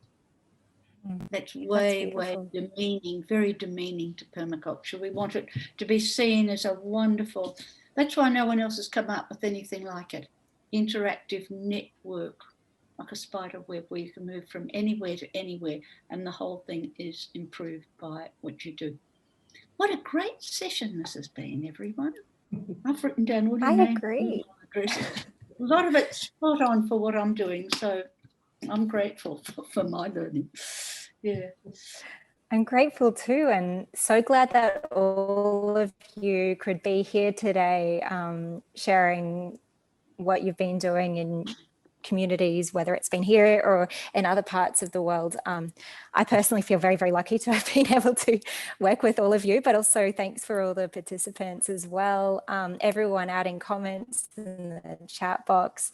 And I feel like a lot of what's been spoken today about restoring, whether it's, you know, communities, the way we work as a community in a garden, or planting those trees on the coastal dunes, which bring in the birds and wildlife, and through to the permaculture, like you were saying, to restore and keep adding more. It all builds to that whole theme of what we're looking at this weekend, of restoring the climate and how we are part of that solution. So I also want to say thank you for being flexible with, because we didn't quite run to time, so we didn't have the breakout rooms like we planned. So thanks for all the panelists for being flexible with me on that. And I'd like to thank you one last time. And now we're going to be taking a break for the next 10 minutes. I'll just check when that break is running until 6:30 in New South Wales and Victorian time. So that'll be a 7-minute break from now. So if you'd like to go stretch your legs, make a cup of tea, take a bit of a break from the screen, and I'll see you shortly. Thank you all.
Hi everyone, welcome back and welcome to those who are just joining in. I hope you're all feeling fresh and ready for our next session, which will be a presentation on the United Nations Global Compact Young Professionals Program by Renata Himiona. So Renata studied accountancy in New Zealand, and after becoming interested in sailing and environmental issues, took an opportunity to become a company delegate for the UN Global Compact Young Professionals Program, a program developed in the Netherlands to address local and international sustainability topics. In the future, she wants to find a way to link finance and sustainability more closely to achieve impactful change in the way companies do business and build a more sustainable future for us all. She now lives in Amsterdam and can ride her bike without using her hands. So welcome. Thank you so much for making time to be here, Renata, and I'll leave it to you. Thank you for the very nice introduction. I'm very excited to be here, and I feel very privileged to actually share with you all about the program that I'm working on. And also I wanted to start with just kind of sharing my story and how I actually got into sustainability to begin with. So my story really begins back in New Zealand. So as Krishna mentioned, I do live in Amsterdam at the moment, and I have been practicing riding my bike with no hands, and it's not as easy as the Dutch make it look, I must admit. So, but as I said, I'm from New Zealand, and growing up in one of the northernmost cities of New Zealand, I would call it more of a big town than a city, really. But I lived a pretty quiet and kind of humble, simple life, you could say. Like, my idea of fun as a child was hiking across farms and fields in search of waterfalls and collecting shells at the beach and discovering, you know, hidden creatures and rock pools and things like that. So I really grew up in nature. And my mum, she was a big believer in living sustainably. Maybe it just wasn't labelled that at the time, but she really stressed the importance of living within your means, not just in a monetary sense, but also just really by looking at the way that you actually fit in with the world and what your impact on the environment is. So we ate garden to table. You know, she had a huge veggie garden outside, and really, I guess we lived comfortably, but just without excess. So that all changed in my mid-20s when I moved to London, and my lifestyle kind of got flipped on its head a little bit. So I was, it was a bit of a shock, you know, moving from a pretty small place to London. And with that shock came a lot of, I suppose, yeah, new things in terms of, you know, how businesses worked. And for example, we, at the business that I worked for, the amount of single-use cups that were being used in the office every day, I don't know why that stood out to me, but it just stuck with me ever since. And I would think, okay, there's X amount of cups, and then all these people on our floor, all these floors, we have 2 towers. How many people are using these cups, multiple cups every day? And then I started to extrapolate that to, you know, the city of London, all the businesses, and then the country, and then the world. And I was thinking, oh my gosh, this is one simple little, you know, single-use cups. It's one thing out of, you know, there's a multitude of different issues, but that's one simple thing, and it's already, you know, out of control. And in my eyes, nobody was doing anything about it. Nobody cared. And of course, I'm not saying that doesn't happen in New Zealand, but it was just not part of my experience. So it was a shock. And I, yeah, so fast forwarding to my move to the Netherlands a couple of years later, I had the opportunity to work in a multinational supermarket group, which was really exciting to me because being a supermarket, they have touch points with their customers every single day. You know, they're a big part of their communities, and they have a level of influence and power to positively influence the communities that they operate in. So that was really exciting to me, and I started just thinking more about, you know, where I could make an impact, or how I could get involved with something. And, you know, they had the same situation with the single-use cups and other types of kind of wasteful practice. You know, people just don't know, I guess, and if they're not aware, they can't change. So so aside from that, I started, as Krishna mentioned, I started getting into sailing a little bit. So and I noticed there was a certain type of attitude in my experience with sailing that, you know, we'd see a piece of plastic floating in the ocean and we'd literally turn the boat around and go back, and somebody would jump in the water and fish it out. And it was just seeing that, like, I think just such an opposite kind of attitude to what I'd experienced in business. And, you know, we'd be at a bar getting drinks and you'd have a straw in your cup and people would say, do you really need that? You know, and it would just, the questions would make you start thinking. And that, coupled with what I was seeing, just really started getting the ball rolling and kind of lit that fire. So at the beginning of last year, just before the pandemic hit, I was home in New Zealand for a holiday. And when I got back to the Netherlands, I just started thinking more seriously, like, I'm ready now. You know, I've thought about it long enough.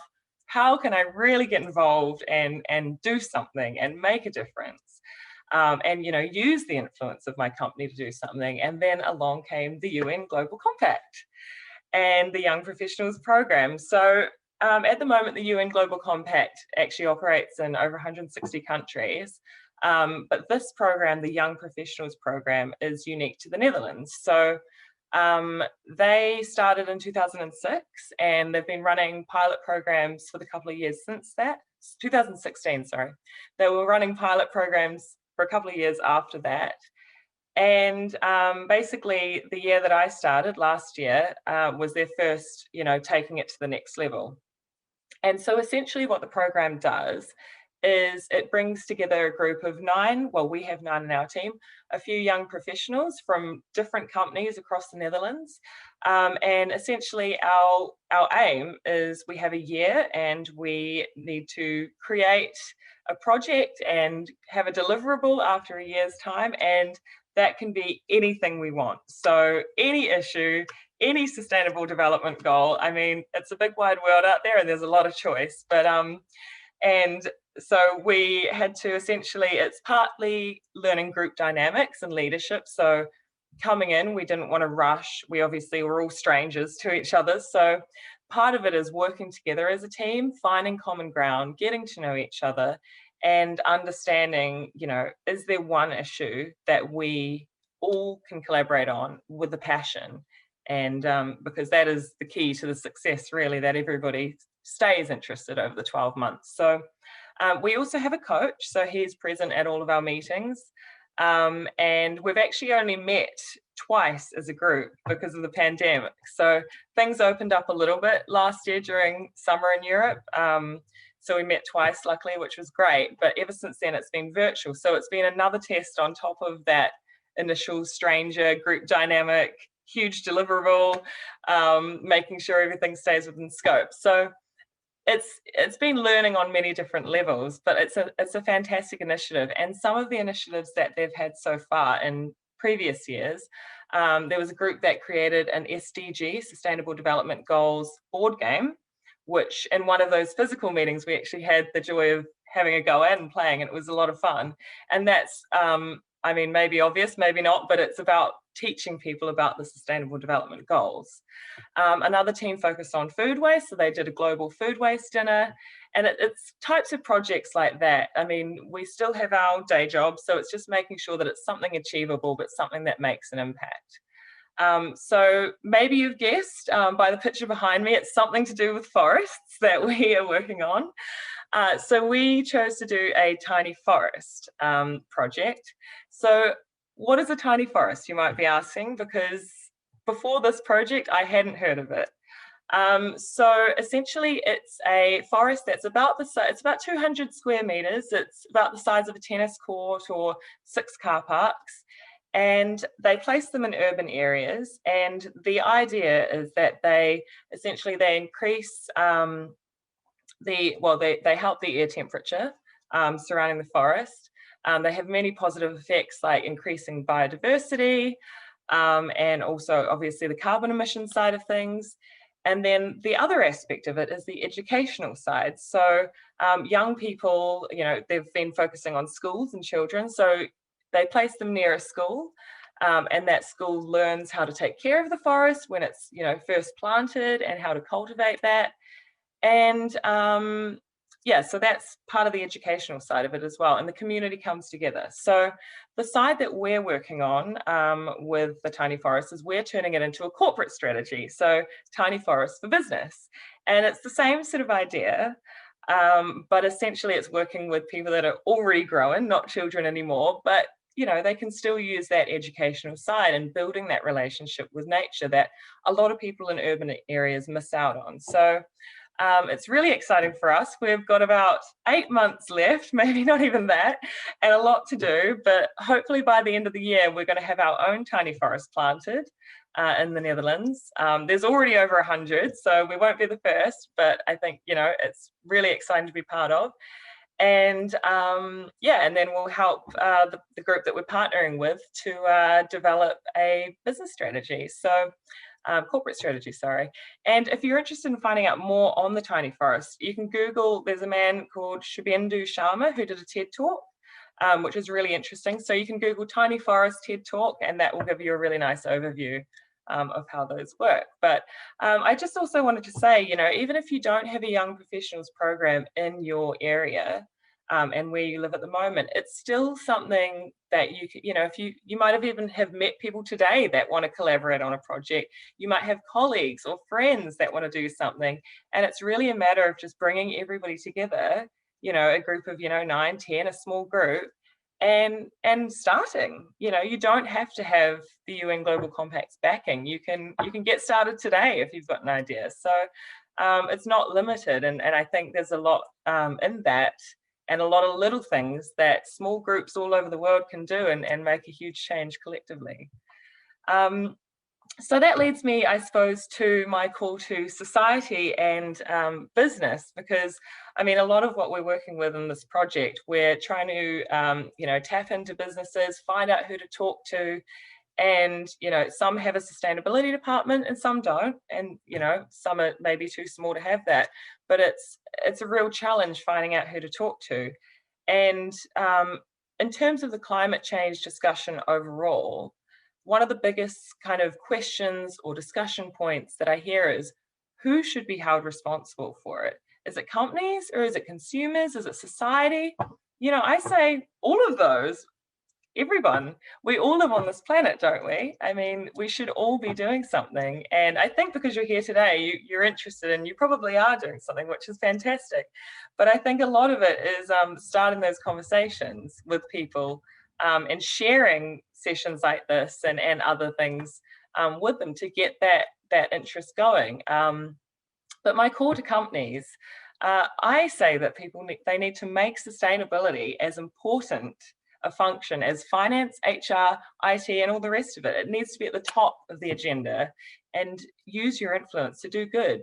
I think that's key. And understanding your position as a business and how you can best contribute to the Sustainable Development Goals.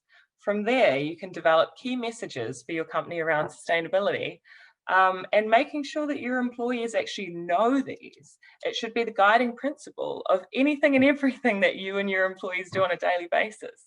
And that goes for whether you have 3 employees or 300,000. You know, it should be the guiding, every action they take every day as part of their work should be guided by those key goals or messages. And so my call to consumers and society, you know, like I said before, start the conversations, get the dialogue going. You know, I'll be completely honest with you. A year ago, I had a lot of thoughts, but I had no idea what to do with them. I'd actually never heard of the Sustainable Development Goals, which just feels crazy. And I mean, I had a few judgments of myself, but at the same time, you have to move past that and just start. You know, I'm so happy and proud that after a year's time, I can be here talking to all of you guys about my ideas, and you know, that could be all of us.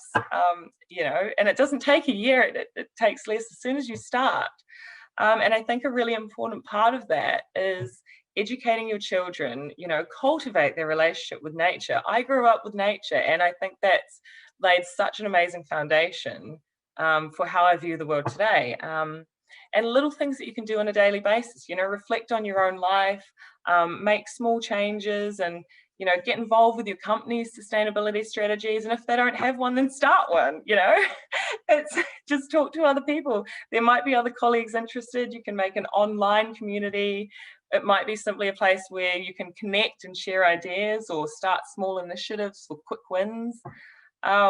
So yeah, I mean, there's so much that we can do, and it's just, as I say, a matter of starting. But with that, I should probably start to wrap up to allow some time for Q&A. So I hope that you have been able to take something away from this talk to hopefully implement into your own life. So share it with your friends, your family, your colleagues, your kids. As I said, start the conversations. That's the main thing. And don't be overwhelmed.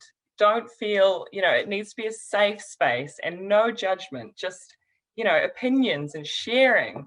And I think, you know, you can make a bigger impact than you might realize at the moment. So, and if there is anything that you feel free to reach out to me. I think they're going to share my contact details after this, but I have an Instagram that I've started for essentially my learning journey around sustainability. As I said, it's pretty new to me too, so there's so much to learn. So that is at Suss Out Sustainability. That's SUSS out OUT sustainability, but I think they'll share that. But feel free to reach out. I'm more than happy to hear from you and answer any questions and help you get started. So that's what it's there for. Thanks, everybody. Brilliant. Thank you so much, Renata. That was really, really inspiring. And your enthusiasm is really evident and super infectious as well. I can't wait to see the tiny forest. I think that's such a cool idea. I think in my mind, I'm kind of picturing, you know, a forest full of fairies and pixies when that name comes across. So yeah, we have a couple of minutes for Q&A. So if anyone has any questions, you can just click on the reactions button on the bottom and choose raise hand. And then, yeah, and then we'll ask you to unmute and you can ask away. But while we wait for the questions to come in, I do have some questions for you. One of them is, what is your specific area of passion in sustainability? And if you could tackle one issue in the fight against climate change, what would you focus on?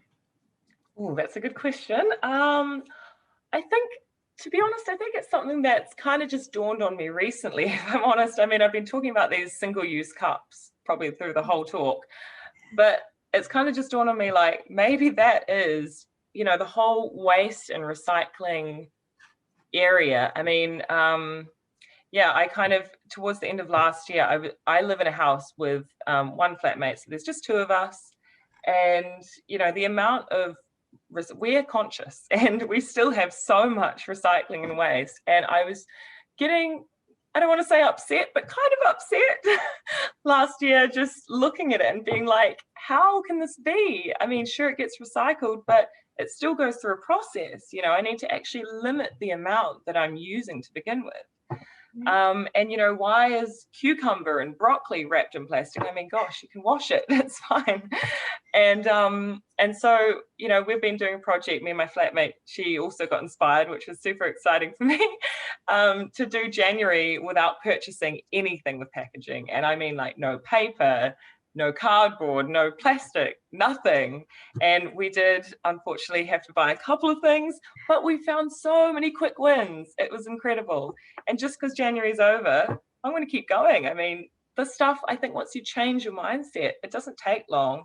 Now it's easy. I know where to go, and it will I'll keep exploring that and getting better. But I think the whole waste and recycling conversation is, and of course the consumption that comes behind that, but ahead of that. So yeah, long answer. No, it's great. And I love the fact that you say that, you know, you started something in January, but you want to continue, and that highlights how important it is to just start something. And we have some comments coming in the comment section, so I'll just read a couple of those out. And actually, this can be something maybe you can kind of address as well, Renata. One of the comments is, one of the challenges in influencing corporates or businesses is the ability for them to change as they have process machinery, etc., that has cost a lot of money. And so they can't change quickly. for example, Nestle coffee packaging. So you were talking about packaging. So what do you think is a way that businesses can start slowly transitioning or, you know, away from these, because it can be quite costly. So what's a way to, yeah, really build that in? Yeah, that's a really good question. Thank you for that. That's a very difficult one though as well. I mean, that's something I think I learned so much in the month of January, because I think I began the month thinking, you know, if we all just change as consumers and stop buying it, then they can't produce it anymore. They have to change. But actually realizing, I mean, it was easy and it was hard, if that makes sense. So I started realizing, you know, it's really hard to, there's so many priorities and there's so many other things that we can do. So not everybody's just going to change because it's easy, because everyone's telling you to change everything. So then by the end of the month, I was like, it has to come from business. It has to come from the companies. They have to change their offering.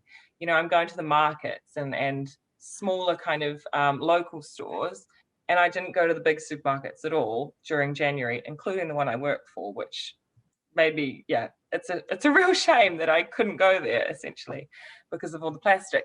And that got me thinking, okay, so the companies first have to change, but then their suppliers have to change, of course, and they can't just stop or cut them off. So I think, yeah, I mean, the more I delve into it, the more, you know, there's this talk of freshness and, you know, it has to be wrapped in plastic, the vegetables, for example, because it keeps them fresh. And then I'm thinking, well, how far are these vegetables traveling? I mean, gosh. So that got me started to think about seasonal, but it's a very, I mean, I've been talking about it internally at my company with, you know, people that work in the sustainability area, and trying to just, yeah, pull back a little bit, pull away, you know, to understand how that works, because it's extremely complicated and they can't change overnight. And I think it can be a mix of consumers, but yeah, I think I'm hoping that we're starting up a health and sustainability community within our company.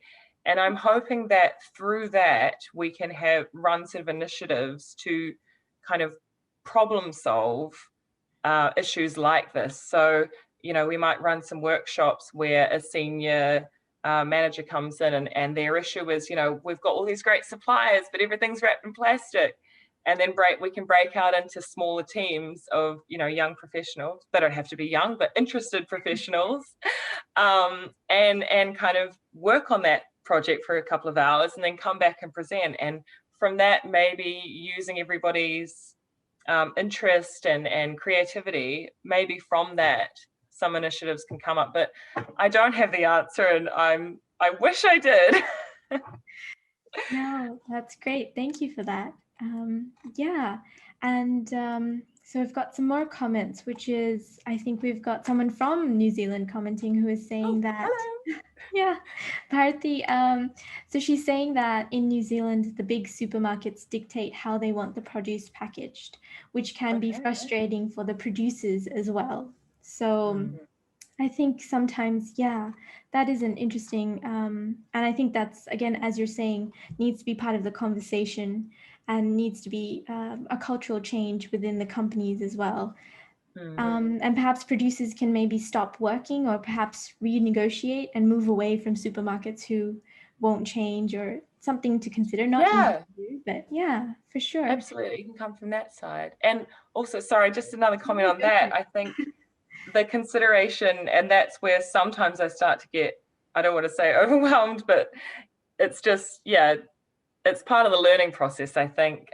Thinking, okay, well, if that's fantastic that they are saying no to packaging, and I suppose the suppliers and vendors do have to change, but a sustainable change for them as well, because if that affects their livelihood, then that has other effects that aren't concerning the waste and recycling, but it's still somebody's livelihood and they need to live. So it's that kind of cycle. Everything we do affects something else. So it's finding a balance between all of the sustainable development goals, essentially. That's really cool, though. I need to look at that about those New Zealand supermarkets. I can kind of guess who it could be. Great. And I think, yes, we're getting a lot of comments also saying that people love your energy and your attitude. And we've got time for one last question, which is from Richard.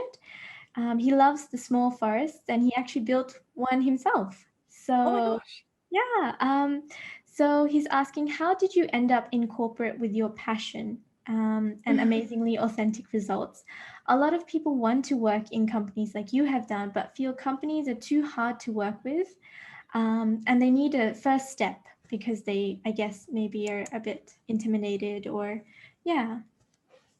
Yeah, that's an excellent question too. Thanks, Richard. I think, I mean, sorry, I'm thinking a lot and taking a little bit longer to respond than I probably should, but I think I have a constant mindset of hope, maybe is the best way to describe it. So it can be sometimes, I don't want to say easier because I haven't worked in, you know, an organization that is solely focused on positive change and sustainability, but I like to think that being on the inside kind of gives me other options and choices and influence, and you know, from the inside I can pick away at how that corporate treats these types of issues.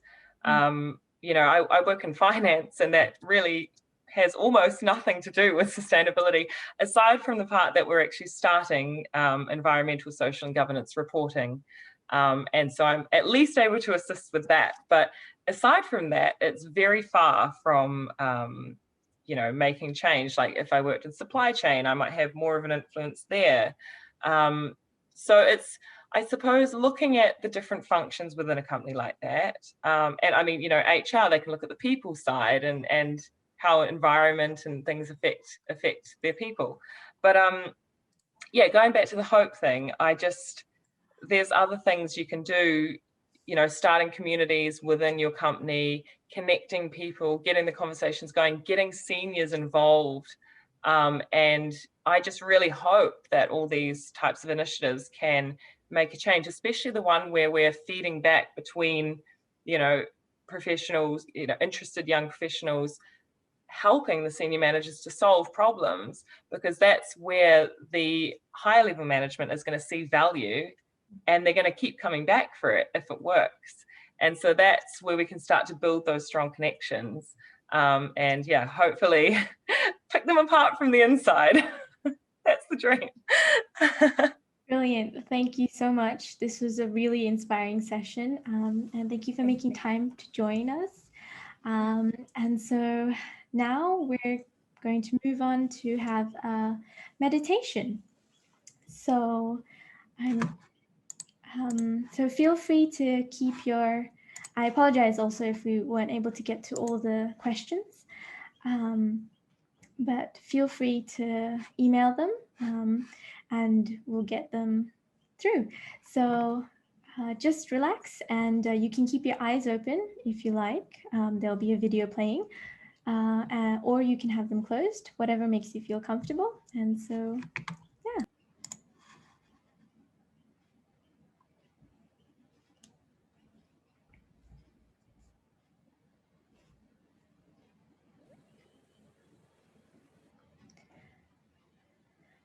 Find yourself a comfortable position and relax your body. And allow yourself to settle into inner stillness, inner silence.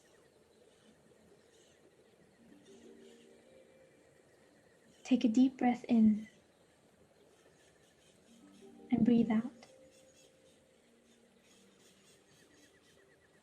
And as you bring your mind to here and now, become aware of all the energies that make up life. The energy of your body as you breathe. Become aware of your mind and your inner mental and emotional energy. The energy of the soul, the point of light that sparkles in the center of the forehead. Become aware of the energy of the air around you.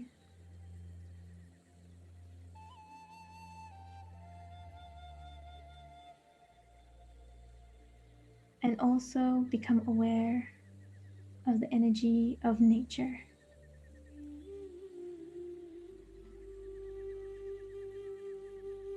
To have a healthy existence means to harmonize all energies.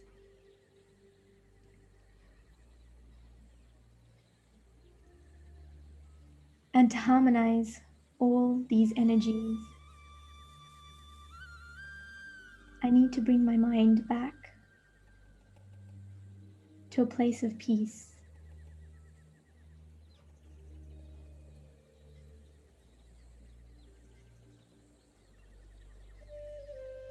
To the state of being a giver.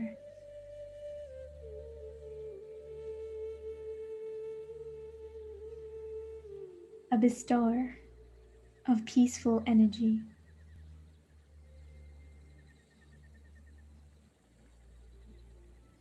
When I, the inner being, am at peace,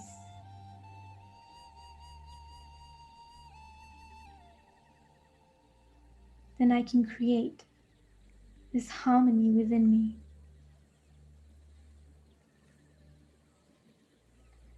And with nature.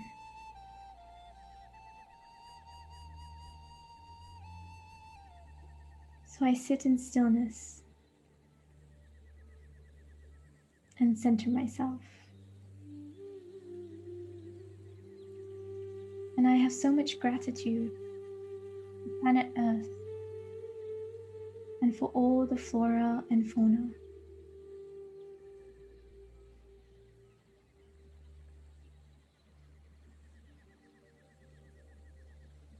The elements of water, earth, air, everything that makes up our ecosystem. And through the peace in my mind, I send out vibrations of harmony.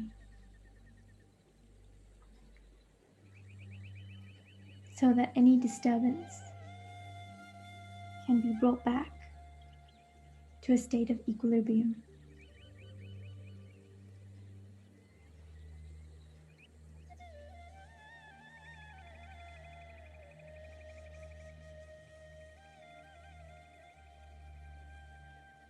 I picture myself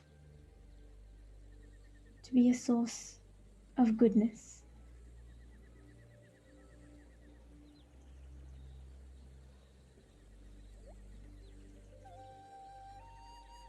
A source of light. A source of a very deep energy of peace.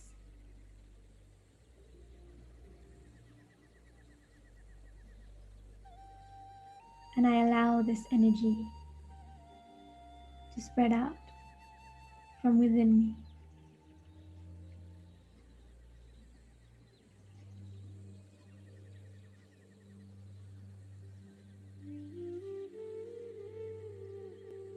I let it spread through the room I am sitting in, out through nature, to the trees and the woods and forests, to the flowers that bring color into our world.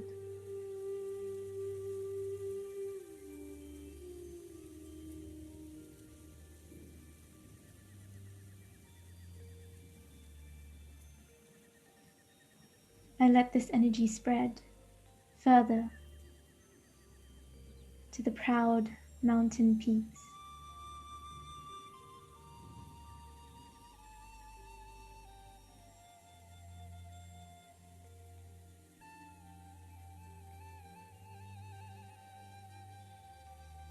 and still further to the sandy dunes of the deserts that still hold so much life.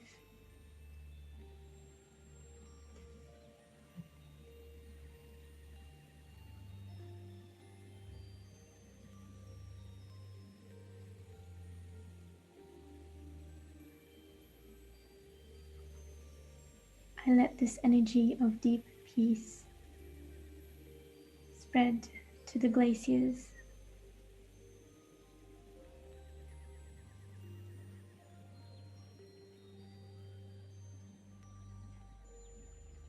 and to our rainforests.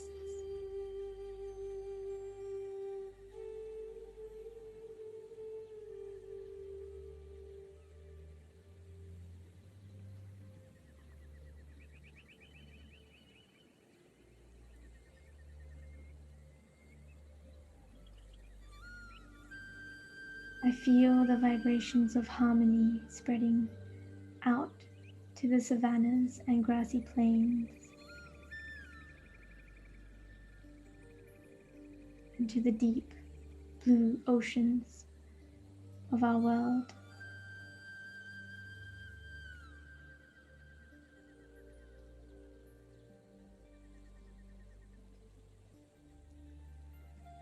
To the rivers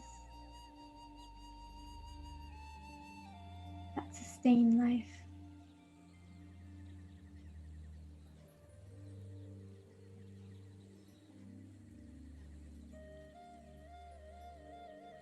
And up into the clouds and the sky.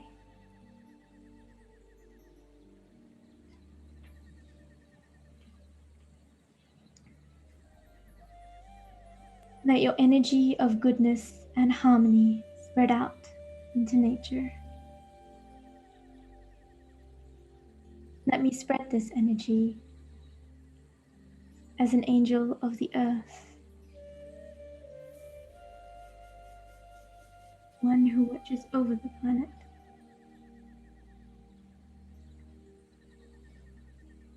Who makes sure that pain and harm is removed from Mother Earth and nature as a whole.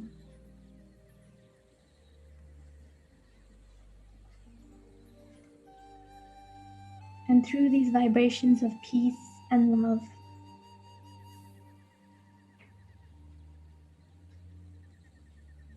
let me bring back that state of equilibrium, of harmony.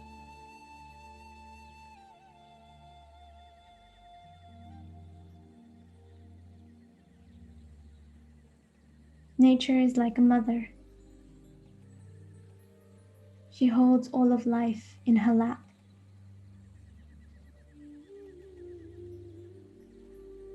She allows humanity to grow, to flourish.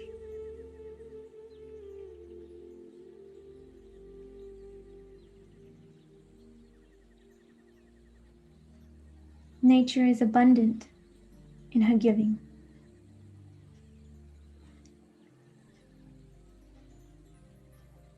And so in this moment, I choose to return this energy of goodness to her.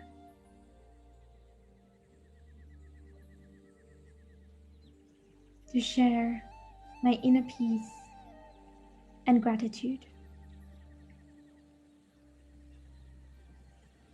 And let your energy touch not just all living beings, nature, the birds, the animals, the fish, all living creatures.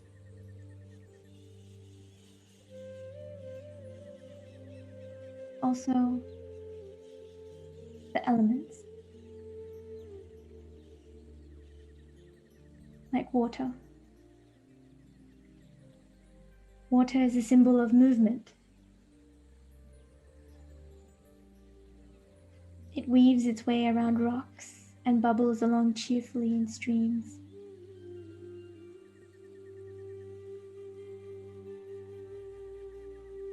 It flows powerfully as a river.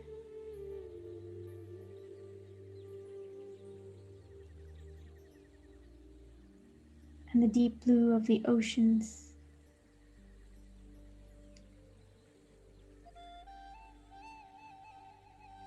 With the rhythm of its waves.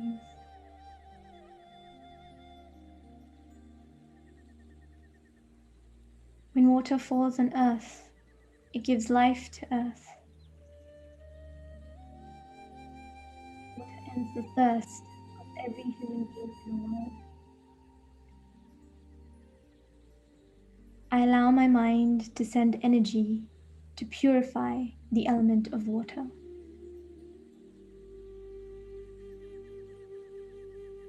I send vibrations and the energy of purity, of cleanliness.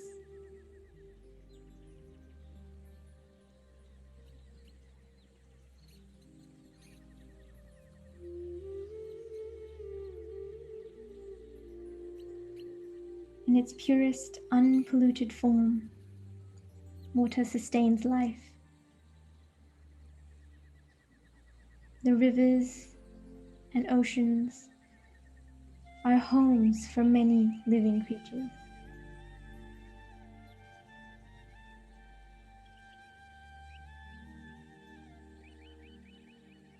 I send this life force energy back into water for it to restore itself, for it to be able to come back to balance.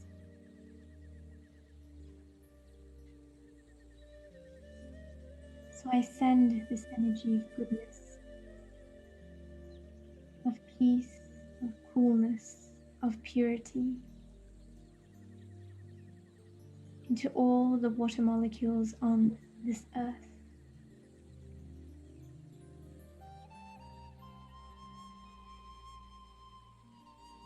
Then I focus on the element of earth itself.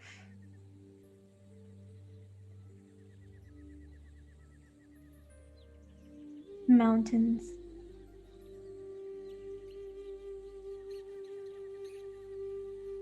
fields and valleys,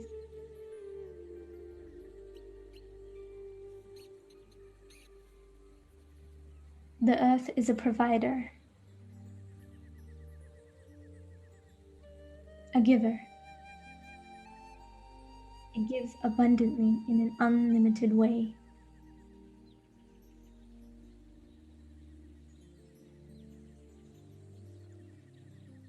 It creates a foundation in which all seeds are sown. And it allows those seeds to grow and produce food and shelter.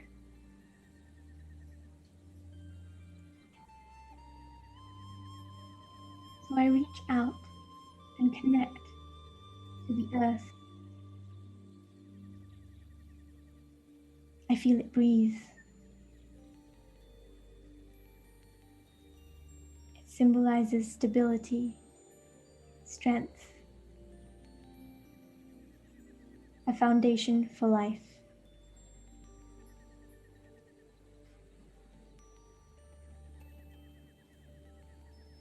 I allow my mind to appreciate the quality of strength and stability.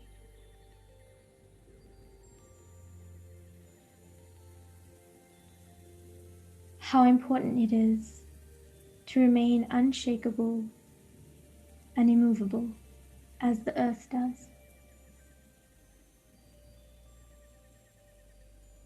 And I send Mother Earth this energy of strength and positivity.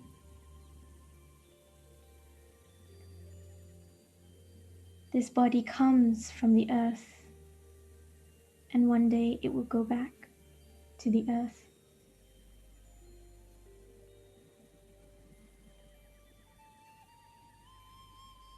Next, I focus on the element of air.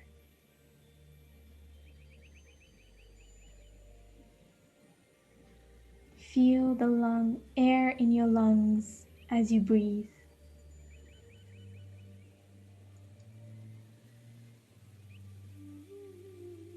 Air is an element that is invisible,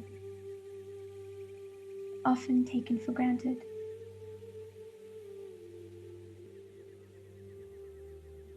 It is the breath of life.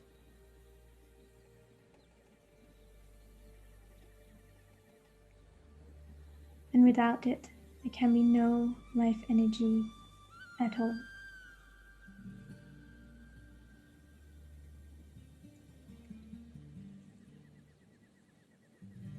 I take a few moments to send this still, clean energy out and purify the atmosphere.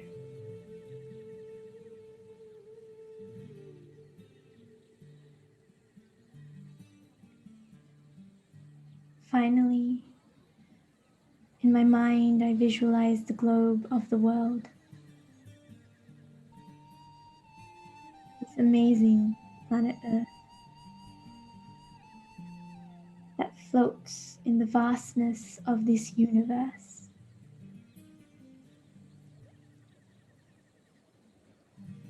I allow my heart and soul to become unlimited.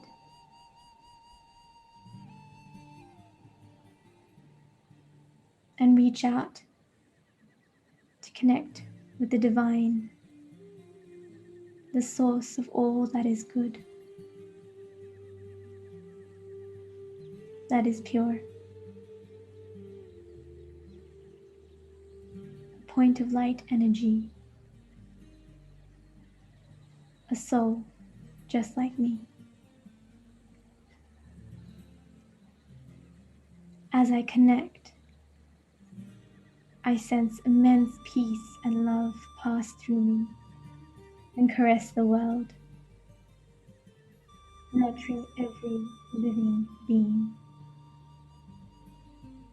And each molecule of each element.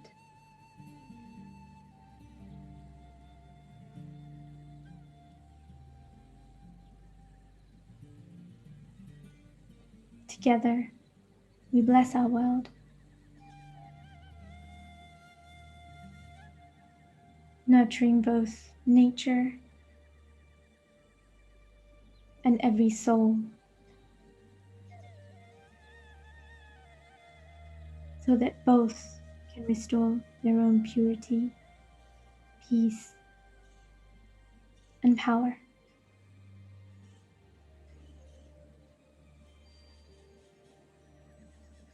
In my mind, I see a joyful world, a world full of peace and love.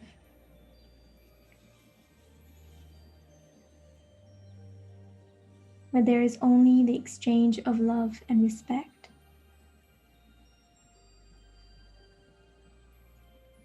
I believe in the possibility of such a world.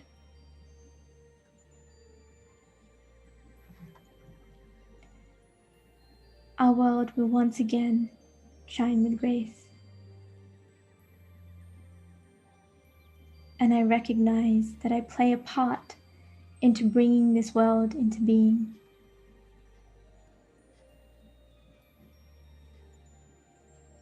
I keep love and respect shining in my heart always. And I keep peace and truth in my spirit forever.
love were a bird, I would stroke her bright feathers, then I'd watch her fly free, cross the still of the dawn. And if peace were a mountain, we'd gather around her to bathe in her silence, her power, her call.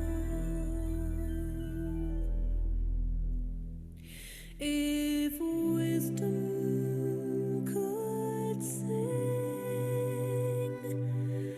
or whisper his secrets, eternally teaching the ways of the free.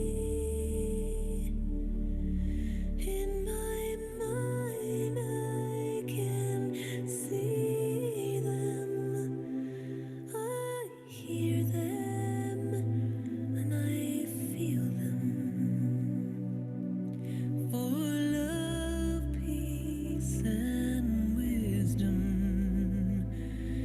are all part of me.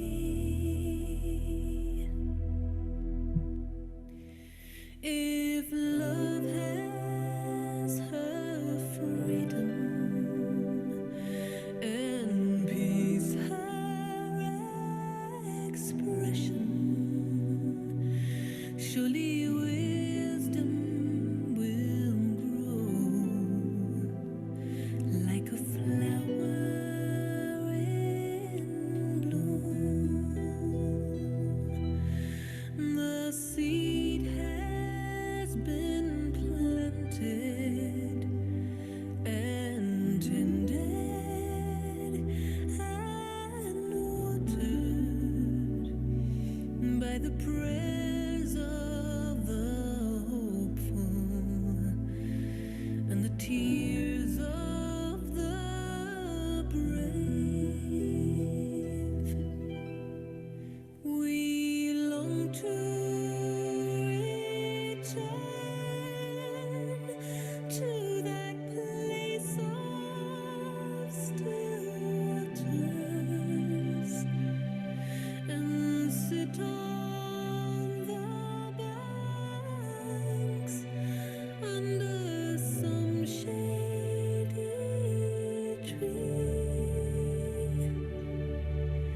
In my mind I can see it, I hear it, and I feel it. And love, peace, and wisdom are all that we need. Some call me a dreamer, some will call me a seeker, one who follows the stars on a quest for the truth. But every believer holds a deep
Sorry, sorry, excuse me. How was that, everyone? Wasn't that exceptionally beautiful? From sound into silence. I just felt that was like a cream on top of the whole cake. I just thought maybe we'll leave the session, we'll end the session with this nice, peaceful, calm energy. But before that, I just wanted to express gratitude to all the speakers for today. So we had Kirsty, Jimmy, Naomi Lacey, Rosemary, Naomi Edwards, and Renata for all their insights, giving us so much inspiration and enthusiasm and passion for all the great work they're doing.